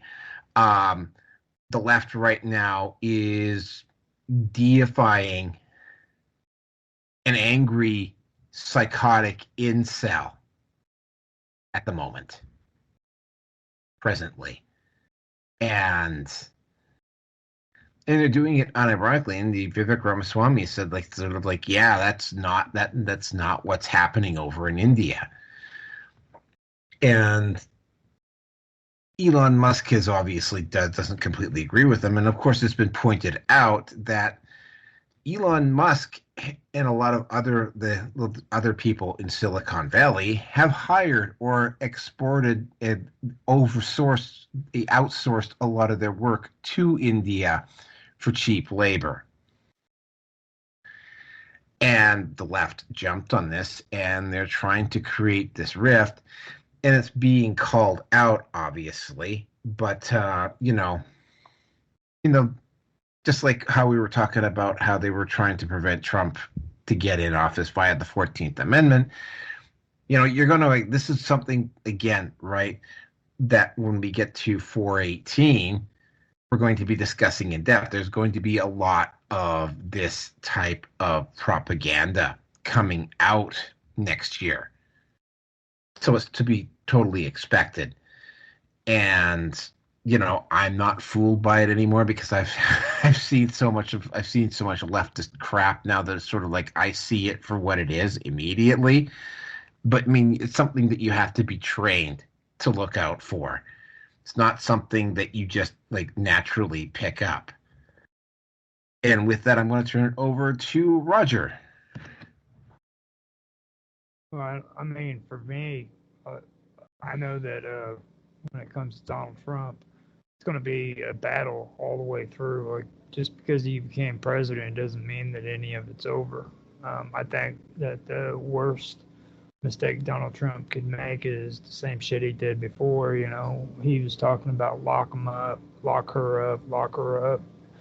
And I think his big mistake will be when he gets into office if he turns around and says, well, for the sake of the nation, we need to think of peaceful ways of blah, blah, blah. I mean, the shit's not working, I mean, they tried to kill him. They tried to freaking put him in prison. It got so bad. I've told people the only reason why I voted for Donald Trump was for two reasons, and that was one, there's no other option, in my opinion, and two, you can sit and you could watch on television how they were persecuting this guy. You know what I mean? It was a witch hunt, and it was right there in front of everybody's face. And if you were not able to see that, then you're an idiot. That's the best way of saying it. And the first time Donald Trump ran for president, even though he did win, I didn't vote for him. Just to let you know, I voted for the other guy. I went ahead and voted for a libertarian. And this time, I actually voted for him, and in the term where he lost, I voted for him too. But the reason why I did it the last time in the election that he lost was because there was really no other option. They haven't really put forth anybody that's worth voting for. You know, Biden. The thing I had a problem with him was the fact that every time he talked, it sounded like he was drunk. It was back when he was vice president for Obama. He used to do weekly video streams from the White House on the White House channel for YouTube and for Facebook. And I'd get on there and I'd listen to him, and it would always sound like he was slurring. And they would say, "Oh, he's got a problem. He's got mental issues and stuff like that," you know. But I mean, I've heard that being said. I've never actually seen evidence that that's the case. You know what I mean? So to me, it seemed like he was drunk, and he did say that he had previously had drinking and drug problems. Those are some of the issues that I've noticed with him, and I didn't like his policies, and I didn't like Obama's policies. This whole Obamacare that everybody calls it is actually Romney care. And that kind of gives you a brief idea of what's going on in that crowd. They don't care about political parties because Mitt Romney's a Republican, supposedly, and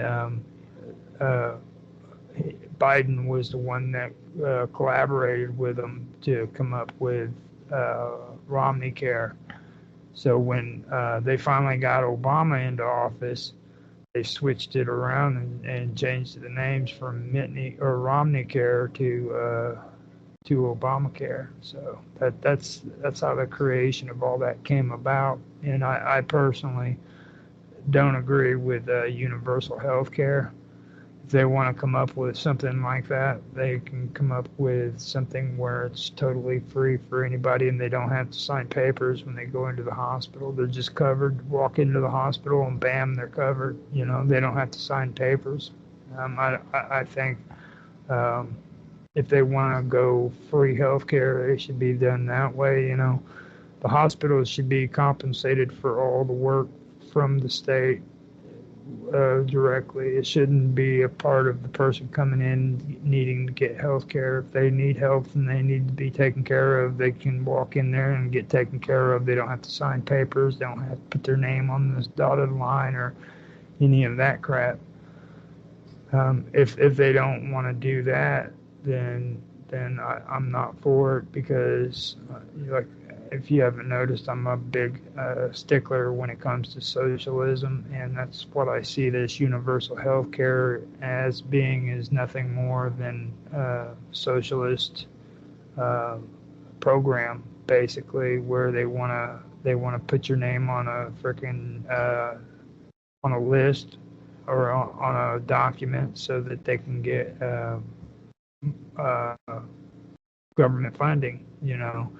And everybody can just sit and hold hands and sing hippie songs and be all happy because they're all being treated fairly. You know, nobody's being mistreated by those poor or by those horrible capitalists. You know, that are just taking advantage of you.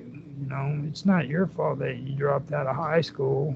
And it's not your fault that the only job you could get was at Burger King. You know, maybe people should take that into consideration and say, hey, you should have just as much money as what those corporate professionals are getting up on Wall Street. Because, you know, I mean, it shouldn't be a matter of how much education you got, you know, or how much time and effort you put into anything. Everybody should be treated equally. And I'm not for that shit. I don't encourage it. I don't think that it's the right way of doing things. And hopefully this has something to do with Donald Trump, but I really don't know for sure if it does. So that I'm going to pass.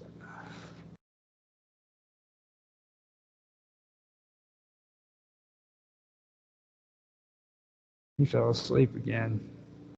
Oh, there he is. He unmuted himself. Yep. Wake up, sleepyhead. I really need to start taking more accountability for the topics to have them segue into another, because I would have put with the Democrats with topic 3 to topic 5. I mean, it only makes sense. Yeah, well, keep in mind here we changed the whole format like last minute. Yeah, no, fair Much enough. less the topics.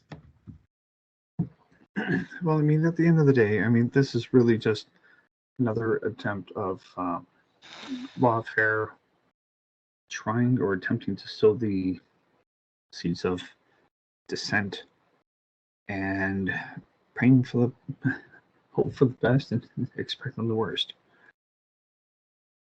And I was watching the Viva Fry commentary on this. No, not Viva Fry.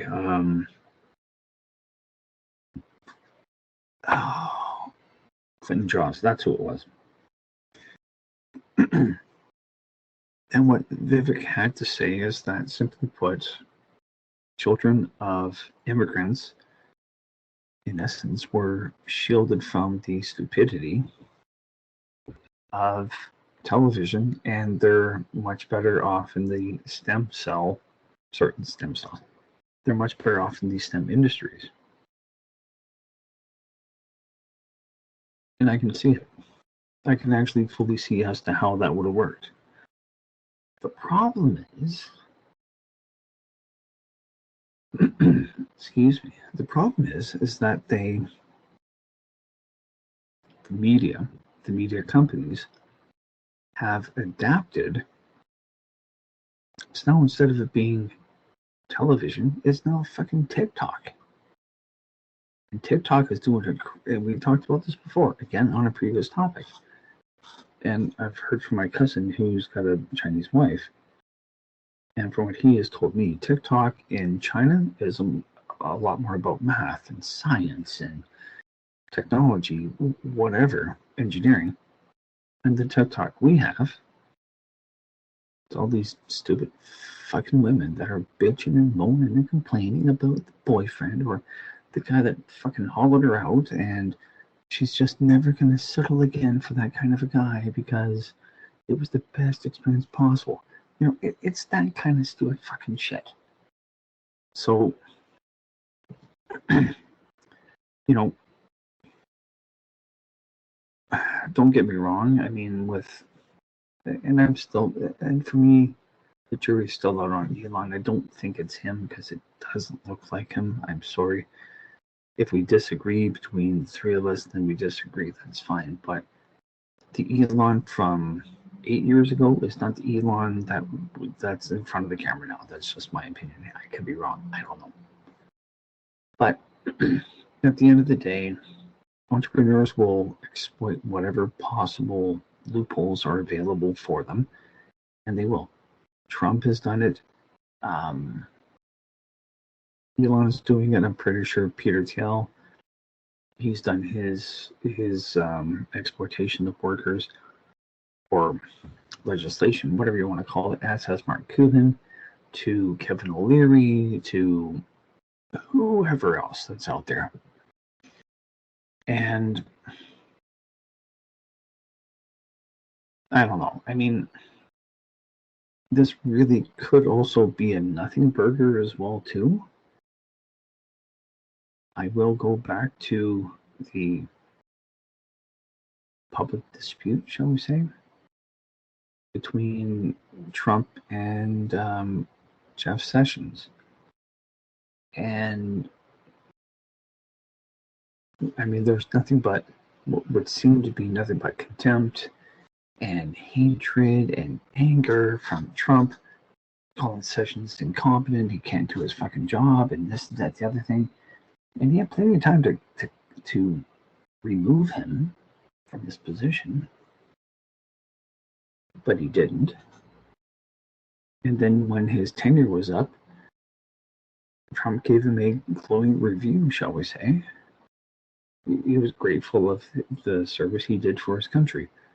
And it's just one of those for excuse me, for enough of the idiots out there, and pardon me for using that wording here, they're just going to follow. Well, enough of the leftists. How about that?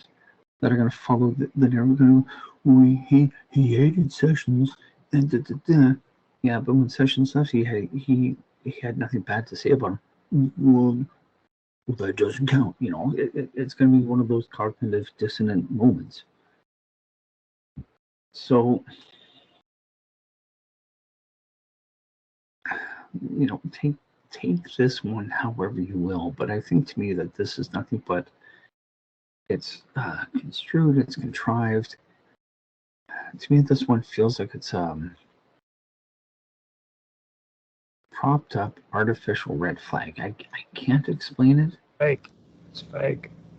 Mm-hmm. Just a simple word, fake. I get the same feeling. I agree with you. It's fake. Yeah, I mean, to me, this is maybe this is nothing more than a good way to bring to the population. I don't know. Of these are the people that are looking to divide us or divide you from each other. Take this story however you will. I don't know. I could be wrong. But that's kind of how I see it. So I don't have nothing more to say on this one. Okay, so I added a topic here because I just found out about it while the show was going on. Well, he was definitely, I understood in retrospect why he lost the 1980 election. Jimmy Carter was the first person that I knew that I knew him as the president. Okay, I was vaguely aware of Ford. I couldn't understand why Ford lost to Carter in 1976 because I have no actual memory of Nixon and what he had done. And I understood why now Carter got elected. Carter, well, I think the word that probably described Carter is old school Democrat. I think Carter, had he been around now, would probably have ended up being a Republican. Keep in mind, though, I mean, Carter and Trudeau didn't really necessarily see eye to eye with each other, although they didn't have a hostile relationship, but they weren't exactly buddy either. It wasn't like Mulroney and Reagan who got along like two peas in a pod. Carter, though, you know, one of the people he had in his cabinet was Mikhail Brzezinski, who's the daughter of that woman on, I think she's on CSN, Mika Brzezinski's dad. Zbigniew Brzezinski stuck his nose and interfered a lot in foreign countries and engaged in a lot of stuff overseas, which created a lot of anger towards Carter. A lot of it was undeserved. Keep in mind, one of the things that really kind of turned me off of Carter was not the taking over of the U.S. Embassy in Tehran, but his willingness to overlook and to leave the people who were stranded in Karachi, Pakistan, when the people in Pakistan also stormed the U.S. Embassy. Fortunately, what happened there is that because of what had happened in Iran, is that they had basically built in safe rooms and safe exits out of the U.S. Embassy, which allowed them to hide and flee inside the embassy, so no hostages were actually taken. However, Carter was quite willing to look the other way, even though the president of Pakistan was clearly egging his own citizens on to storm the U.S. Embassy, and Carter did absolutely nothing. Yeah, Carter. In the end, Carter was a boilerplate Democrat. He wasn't nearly as bad as Clinton, and he was definitely or Obama, and he was definitely I think even at his advanced age, I still think he would have been a better president than Biden, but that's not saying much. Not he there was he did try to extricate a rescue of the hostages in Tehran, which got sabotaged by the Republican Party or people who were sympathetic to the Republican Party to guarantee that Ronald Reagan got elected. But yeah, I was surprised that he hung on for as long as he did. Like 100 years old. Like, that's a long time. That's like, actually, I think that might even almost be as long as Kissinger. I guess being in a position of power and responsibility, if you look after yourself medically, you will be able to make it to 100. The issue here with Carter is that, I mean, yeah,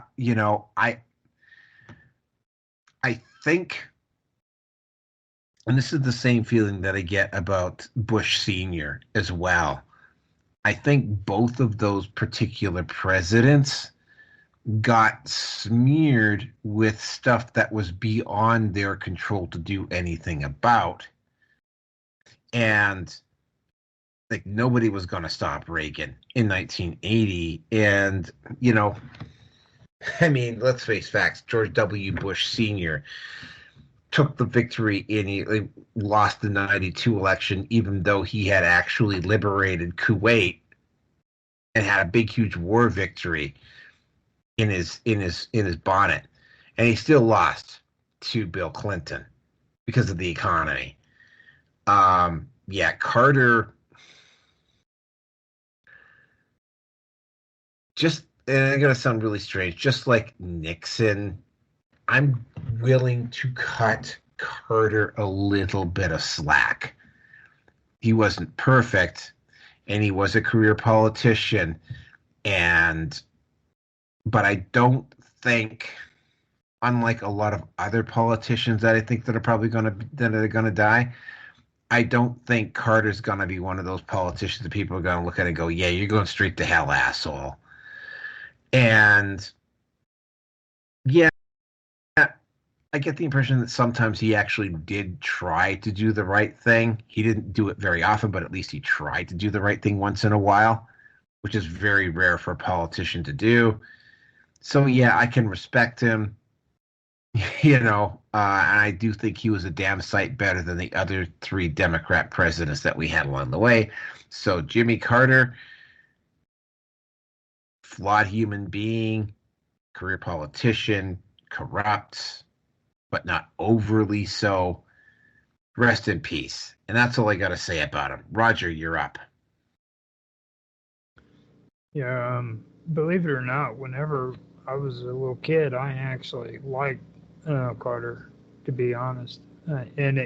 I was actually old enough to remember the elections between Carter and Reagan. I was actually upset that Ronald Reagan, beat him, even though I was too young to actually know the politics or anything. And the reason for that was because, Ronald Reagan or Jimmy Carter had just a nice, easy way of going. I mean, he had that kind of attitude where little kids liked him, And I don't think that Ronald Reagan had that. But the thing with those two that I also want to mention was they both went through hell.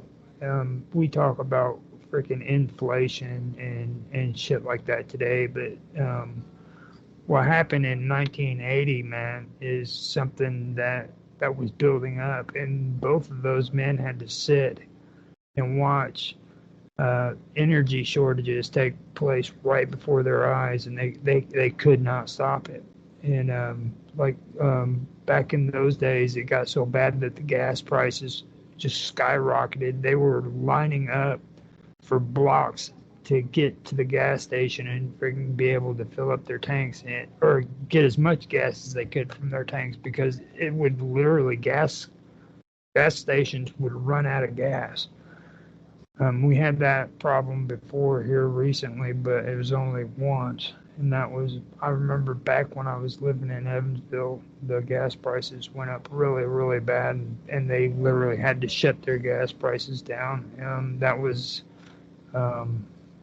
right when Bush Jr. was leaving office and Obama was coming in, and we started getting all these freaking relief checks that we're getting now. They actually started it back the first time with Obama, but the thing of it is they didn't have that back when they didn't have that kind of setup going on back when Carter and Reagan was in office, and they had people rationing their gas. I remember they were encouraging people to reduce their speed limits, and then that's when carpooling and everything like that started taking hold too. And there's some places that would tell you to turn your air conditioner or to turn your thermostats down, because I think it was New York or Brooklyn, somewhere around that area. They actually had a mandatory law that said if you got caught with your thermostat on, you get fined. And I believe it happened in England too. And all of that was because of problems that they were having with APAC and corporations like that over oil, the Arab thing with gas prices and stuff, and a whole bunch of other things that was taking place. But they had to sit and watch that taking place, and they couldn't do anything. And it started actually in Carter's presidency, and then when he left office, it took over with Ronald Reagan. And Ronald Reagan ended up getting the blunt force of it all. Like, everybody accuses him of all the harsh decisions he had to make during the 80s. And like, you'll hear a lot of these Dems talking about the trickle-down economy. Well, during that time period, it was needed. You know what I'm saying? I mean, he had to count pennies in order to make the budget work. He did something that I don't think any other person who was president could have actually been able to pull off. Carter just couldn't do it. He ended up coming up with these crazy ideas like the gasoline rationing and stuff like that. And he came out with this thing, well, it's your responsibility as an American citizen, and you don't do that here in the United States. You don't pass the buck to the American people when you're the president of the United States. Okay, with the president, he is responsible no matter what. If something goes wrong here in the United States, it's always the president's fault. That comes to George Bush Sr. Yeah, he did liberate Kuwait and everything, but he messed up one place alone. And if he wouldn't have messed it up, he would have been president for a second term. And that's called the LA riots.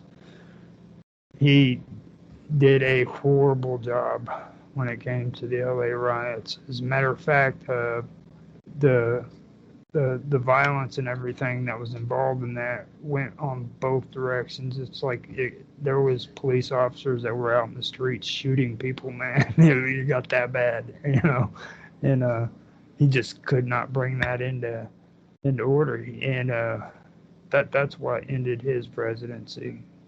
If he didn't have that down, he could have probably done a good job. But I think he could have been president again, but that's what did him in. He couldn't pull out of that one. That was a bad one for him. Now, Carter, I also want to point out, Carter was probably one of the first people that openly said that he saw UFOs, or he's seen one. Roosevelt, I don't even think he even came out and said it until afterwards. But I believe not Roosevelt, Truman or Eisenhower, one of the two. It was one of the two that was after Roosevelt, actually. He's the one that openly said that he's seen a UFO, but that was after Carter finally openly said it. And I think Ronald Reagan even said that he had seen UFOs too because of Jimmy Carter openly admitting that he had seen UFO before he became president. And he had no problems with it. He was one of the first presidents that pushed for disclosure when it came to UFOs and Area 51 and things of that nature. So I got to give him kudos for that. And also, another thing I want to say too about the stuff that happened over in Iran. Let's also not forget about the Iran-Contra issue that happened with Oliver North, and all of that. That's also a pretty crappy thing. And the sad part behind that was our government was behind all that, and that was Ronald Reagan and his bunch. They would buy and sell drugs and guns so that they could pay hostage or pay for the return of the hostages. They were taking the money and literally using it to pay terrorists so that they could get the hostages back. So you have to kind of take a look at that and see, what you think is right and wrong. Yeah, I mean, the United States was literally selling guns and drugs illegally so that they could pay to get these hostages back, supposedly, and every single person that was involved in the Iran-Contra, by the way, was given immunity. They were pardoned for everything they ever did the moment Ronald Reagan left office. I think that was pretty crappy, if you ask me. I think it was Ronald Reagan or it was George Bush Sr., one of the other. One of those two did it. I mean, yeah, it took a really, really long time, and it dwindled on for years and years and years. But it should have been heard, it should have been finished, the investigation, but instead they just pardoned everybody. They got off scot-free, and that caused a lot of issues back in the day. So with that, I'll shut up. Pearson. I'm thinking back to Bush Sr.'s funeral.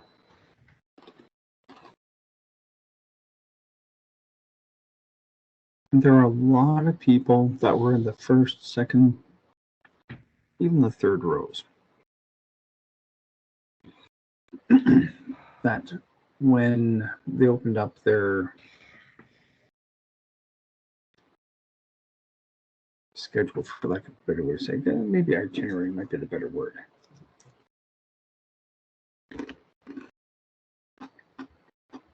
Something extra fell out.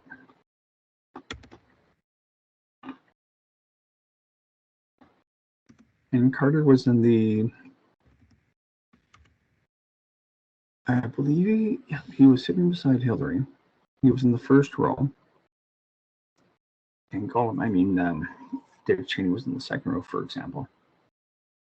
And Joe Biden and Hillary and Obama and Big Mike. Anyway, and pretty much all of them had an envelope fallout of their. The word that comes to mind is missile, something to that effect. But Carter didn't get one. And at the time, there was a lot of speculation as to, well, what did they read that more than enough of them were fucking freaking out? I mean, you could see the panic with Joe Biden and between Michelle and Barack they were kind of losing their minds, and everybody else that was basically there. And Carter, I guess he would have been about 94. Yeah, about that. He was like 94 years old. He's just kind of going, "What? I didn't get that envelope." Like, you could see this look of confusion on his face. So, my opinion, I could be wrong, I don't know. And I don't think we really know what was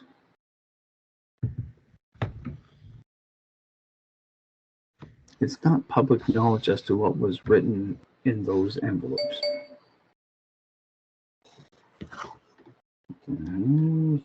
Okay. My apologies, ladies and gents. I'll just mute my phone. Anyway, but you had this look of stunned, stupid look on Carter's face because he didn't get anything. What the hell was this? And my opinion is that Carter, as bad as he may have been, as incompetent as he may have been, post presidential years, from what I remember reading, is that he went out of his way and did a lot of missionary work and the like. So was he atoning for what he had to do or what was necessary for his short-term presidency at the time? Yeah, quite likely. I don't know. I can't say. But to me, he was probably the lesser of all of the evils that have gone through before and after. So for the sake of simplicity, maybe the best way to put it, I don't know. He did what he had to do, and as it was already said, is that there were things that were outside of his control, so he couldn't do very much about it. And I think he did the best that he could to mitigate a bad enough situation at the time. So, and I guess in a way, looking at what has happened with presidents afterwards, after Carter, is that Carter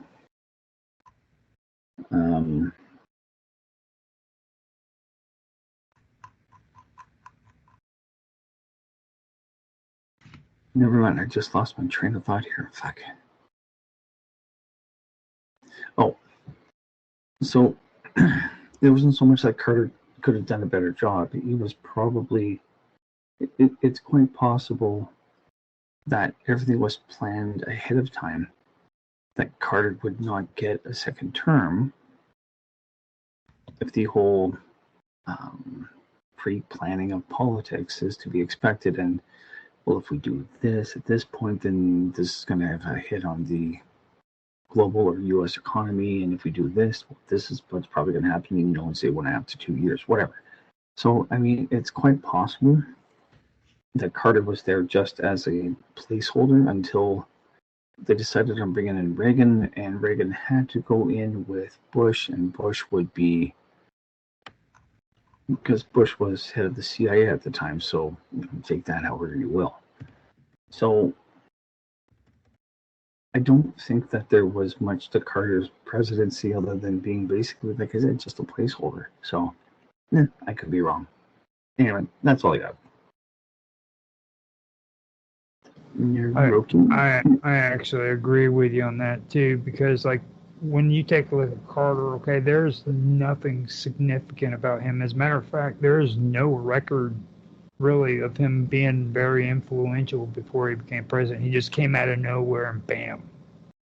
Like what actually did he do to make it to where he could become president? It was just like Obama. Where did Obama come from? He didn't do anything special. You know what I'm saying? Oh, I know. I completely agree with you. It was like I'm amazed by that. I think here recently with Donald Trump. Donald Trump's been making threats to run for president since the 1980s or the 90s. Like he was actually on Sally Jesse Raphael's show. Oh my God, that's a talking, long time ago. yeah, Jesus. and they were talking. He was talking about running for president way Oh back no, then. no, that was Oprah. Yeah, Oprah, yes, Yep. That was Oprah. yeah. I mean, he could have said the same thing on Sally Jesse Raphael. Who knows? But No, no, the Sally big, was different. yeah. But yeah, I know what you're talking about, and that big one was on Oprah. Yeah. But it's like freaking out of nowhere, you know what I mean? These guys show up and like they had absolutely no clout whatsoever. People didn't know them, and they just bam, they're out there, you know.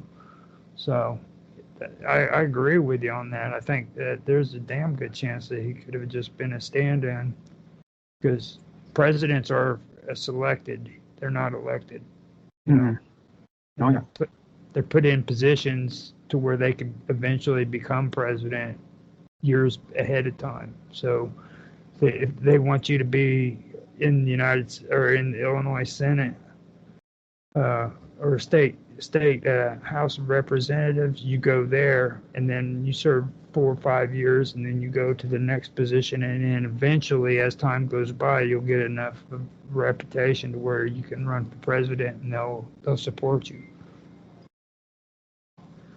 And I think that's the reason. Unless you're Mayor Pete. Yeah. But yeah, I agree with you. That's pretty much how all that's set up, you know. So I'm gonna shut up now. Yeah. Okay. Rest in peace. All right. Yeah. So the last topic, and I'm putting this in here because I have a feeling that tomorrow's show is going to go on for a very long time, and it's like we might have time for people to give personal opinions about 2024 on that show if time permits. Like tonight, for instance, it's after midnight here, and I can feel myself seriously starting to fade out.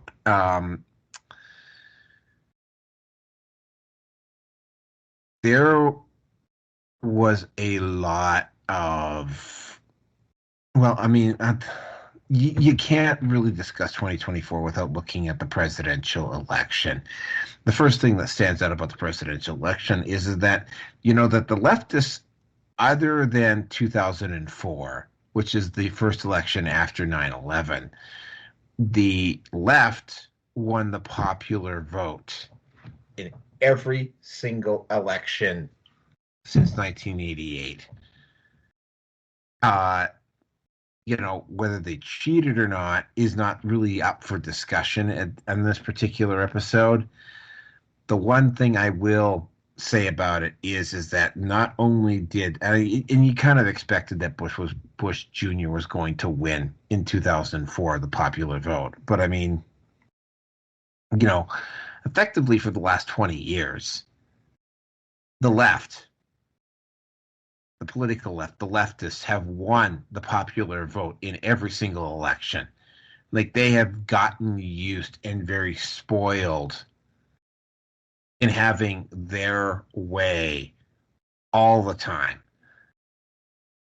And they just assumed that it was going to continue. And of course, I remember watching a video in 2020 done by Stardust where Stardust talks about it. It's like at some point the left just goes so far to the left that the policies that they're promoting just become absolutely ridiculous. And that's when things just kind of like balance out. And that's exactly what's happening here, right? They've gone far enough. They started going after people's kids. They started trying to engage in cancel culture everywhere. They didn't just do it out in the open. They tried sneaking it past people. And then when they got caught, they got swarmy about it and arrogant and condescending, and they stopped listening. And if you go over to a place like, say, Threads, and you read the comments going down there, I mean, you're talking about a group of people that believe that they're entitled. Like they rail on about Elon Musk and how much, and Jeff Bezos, and how much money these people have, and about how they somehow seem to feel like they're entitled to that money, and they're not. And losing the election this year because of the way the media acted, and because how so many of the leftists on YouTube acted, they thought they had this in the bag. And the shock of what happened hasn't fully sunk in yet, but it will. It's not something that we're going to discuss today, but I mean, you saw people, it's in particular, and I will be covering Robbie Starbuck when we cover tomorrow, when we talk about major events. You saw companies being exposed. You saw anti-white racism being exposed. You saw pedophiles being exposed. You saw hypocrites being, basically all of these people who have been so used to getting it their own way for so long suddenly stopped getting it their way. And the corruption that came out of that is being revealed. And yeah, I am hopeful. Yeah, it is going to end. And yes, Roger, I am aware that the damage done because of these people is going to take decades to repair. I have to point out, though, and Roger remembers this, that when we were going to college and high school back in the 80s, that McCarthyism was still a thing. I mean, it wasn't a big thing, but it was a very recent thing. Like it had only been a couple of decades earlier, and they were still dealing with the hangover of that. Some of the incredibly restrictive cultural norms, which probably, have actually probably may have been for our own good. Those cultural norms, or the lingering effects of those, were still around back in the 80s. And, those things are gone now. And you saw for the first time, like you saw that these people can be stopped, can be beaten, can be held back, can be told no, and a line can be drawn in the sand. And that the forces can be turned back. Now, there's a difference between winning a fight and then rebuilding afterwards, right? Winning the battle is only part of the, I mean, like at the end of World War II, there were 3 divisions of the U.S. Army in West Germany whose job it was specifically to rebuild the infrastructure in West Germany after the war was over. Right? So it's not over yet. And yes, you saw a lot of the left start to self-destruct, which is exactly what I figured. I mean, I said this back in 2020, right? Let Joe Biden win. After 4 years of Joe Biden, people will be begging for Trump to come back, and that's exactly what happened. But I mean, you're dealing with a bunch of spoiled brats who got used to having whatever the fuck they wanted, and they're not getting whatever the fuck they wanted anymore. And some of these people are going to have temper tantrums. Now, as for me personally, this is probably the most difficult year I've had in a while. Especially on a couple of levels, like I had to move this year. I had to deal with politics at work, which is something that I generally dislike having to deal with. It's the travel back and forth to and from my job is stressful.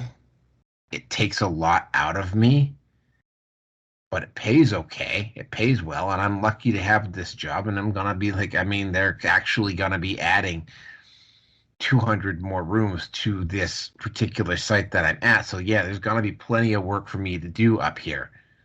So I'm not going to be worried. But I mean, it was a very trying and a very difficult year. And I am probably going to have to take a couple weeks off here. Unfortunately, I mean, I'm kind of annoyed about this, but I'm not going to be able to afford to go to an Acapulco, not unless I decide to incur a few $1,000s in debt, which I'm not willing to do. So an Acapulco is out of the question. I might go to Gen Con instead.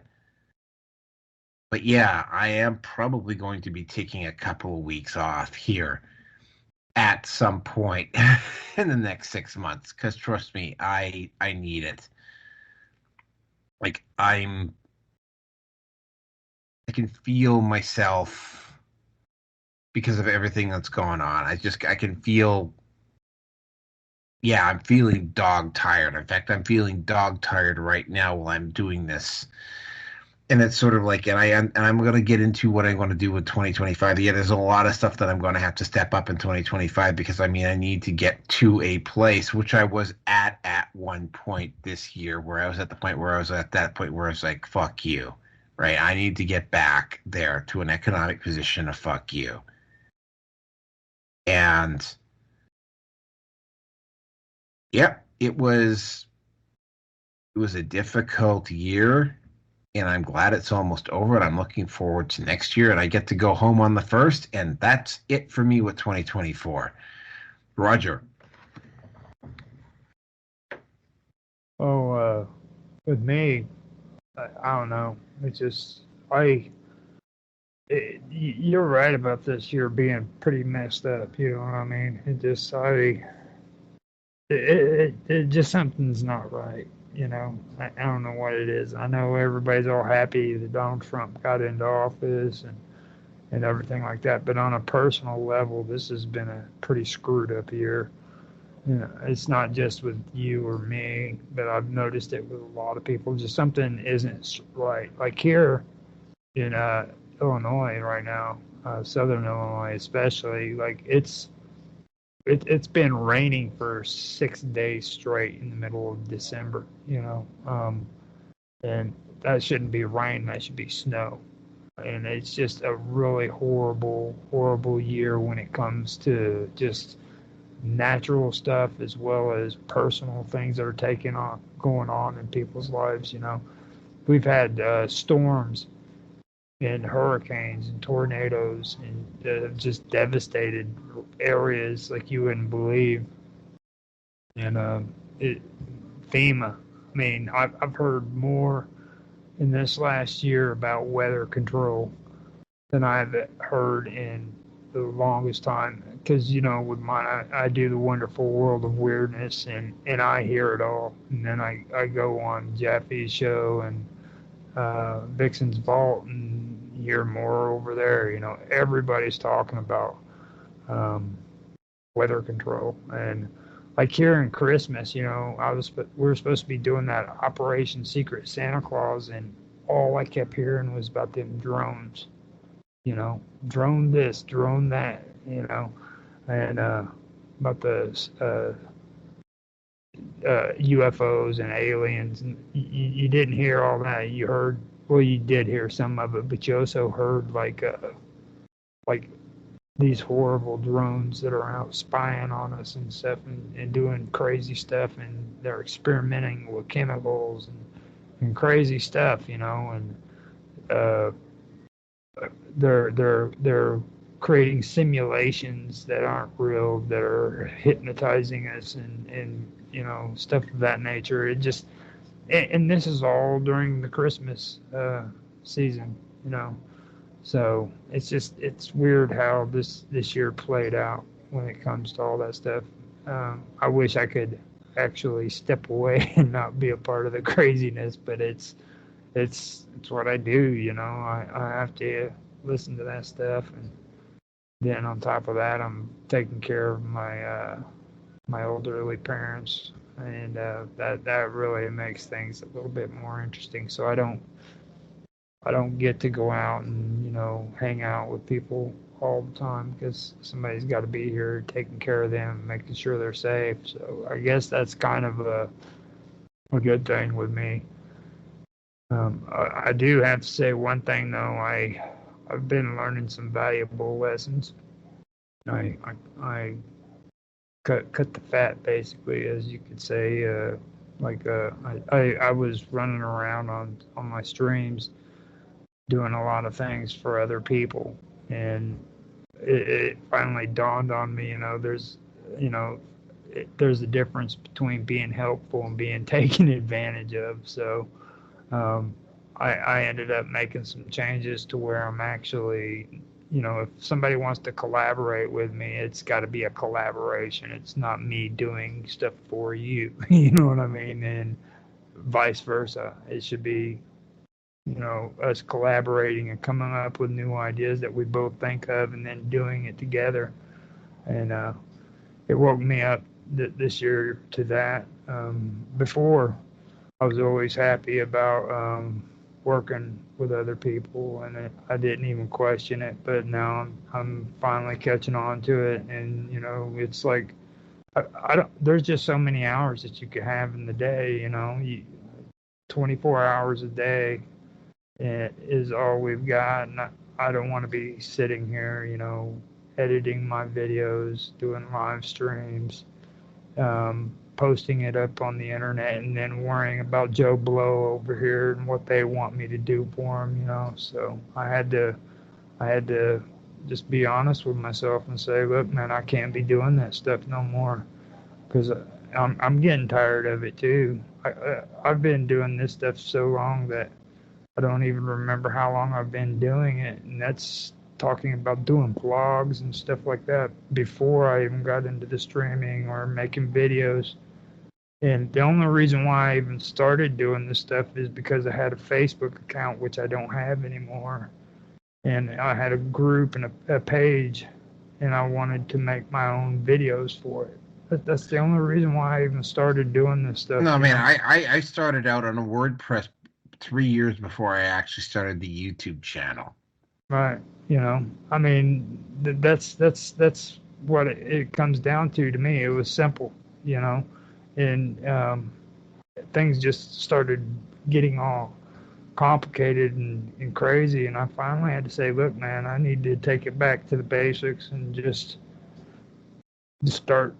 It's always a good idea to start over. You know what I mean? Like everybody says, oh no, it's not. Yeah, it is. Really, when it push comes to shove, the best place usually is starting over, starting from the beginning and doing it all over again, or doing it a different way, but just start over.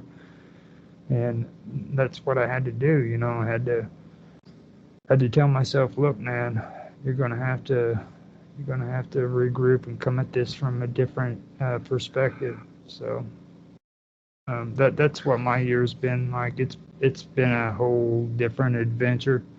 So I'm gonna shut up now because my life is pretty boring. I don't have anything else better to say. All right, Rearson, take us out. Well, the biggest thing for me would, well, two things actually. Well, three. When I voluntarily stepped away from working for Telus because it was just a soul-sucking corporation. I mean, is the future friendly? I'm going to disagree because apparently my cohorts in Ontario that were not unionized, and I could think that fucking drunk Chinese cunt planted the idea in my head because,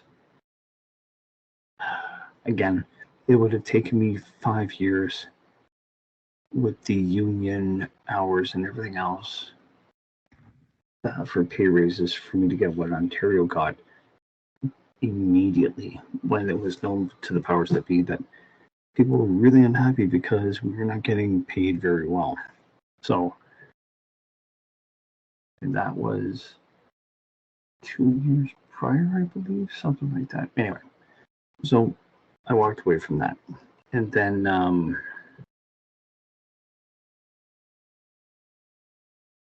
it was my father passing away. I wouldn't say that I had the worst relationship with my dad, but it wasn't good, but it wasn't bad. I mean, it was decent. and again, I brought this up before, but between him and I, we just didn't agree on getting jabbed. And I am of the opinion that that's what caused his demise. Now, he passed away happy in the sense of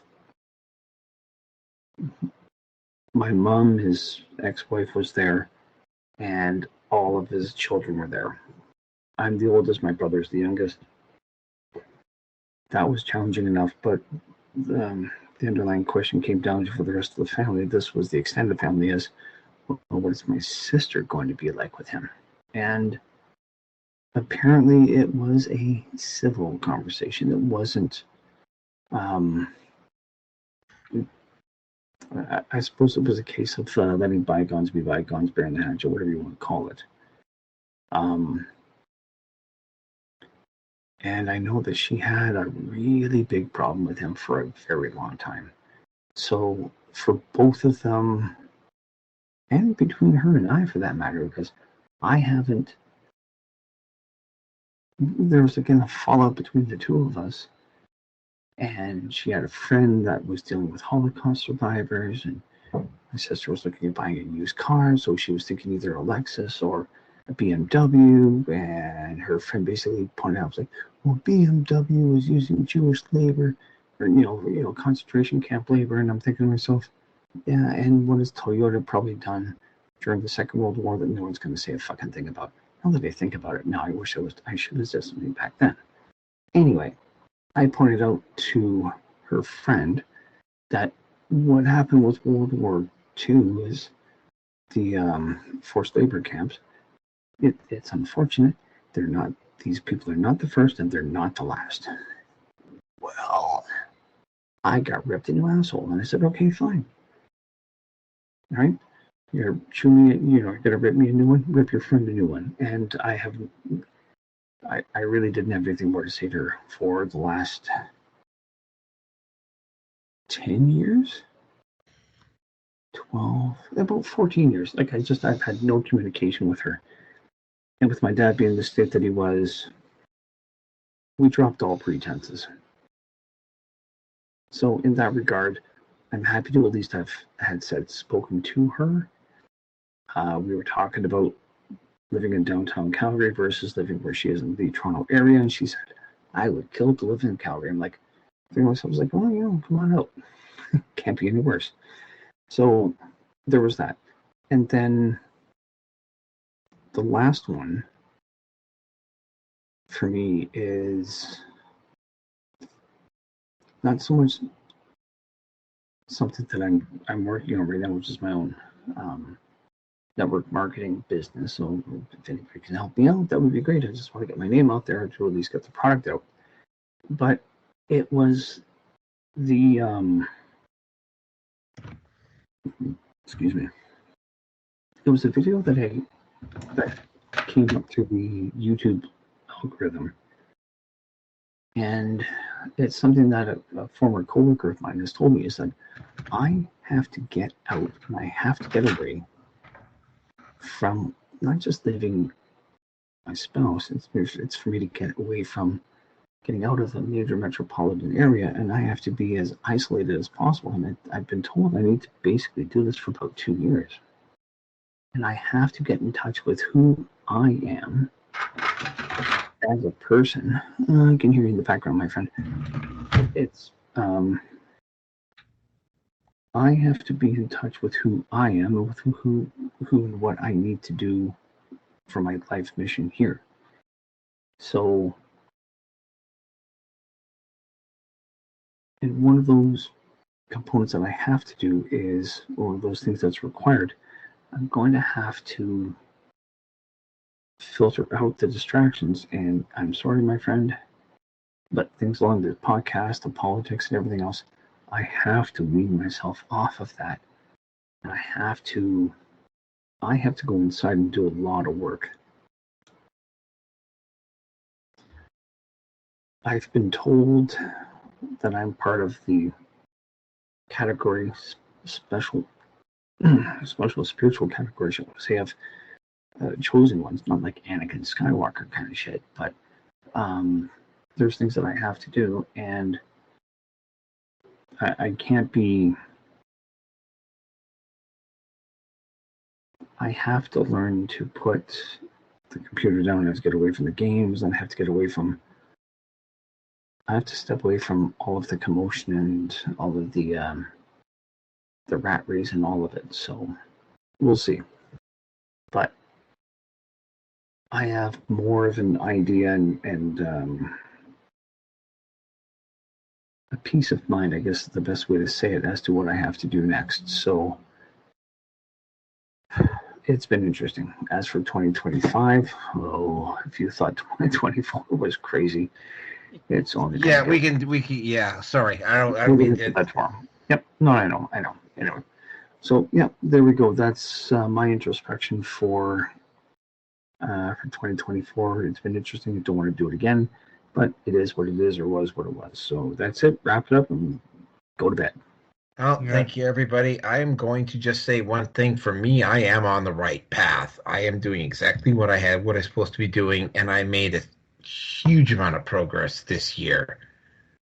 And looking forward to making even more progress next year. And again, the aim financially for me is to get to the point that fuck you. Roger, there's one thing to say. Yeah, I just wanted to say Reardon's full of shit because he didn't mention anything about gags. He didn't mention anything about freaking whips and chains and all that crazy weird shit that he does back behind. Those gimp suit aliens helping you find yourself there, bud. Not the prostate. Not the prostate. And he gets so mad when I call him Reardon instead of Rearson. Oh yeah, that's exactly. So we, as you can clearly see, the Red Pill Nation finishes on yet another classy high. There you go. Just remember, folks, the 2025 Fag War. That's right. In hot pink, powder blue, and 18 shades of brown, it charges up. You can use the Orange Man Bad Spurg generator to charge it electrically. And yes, it does come, ladies, with all of the necessary vibrator attachments. That's right. The 2025 Fag War.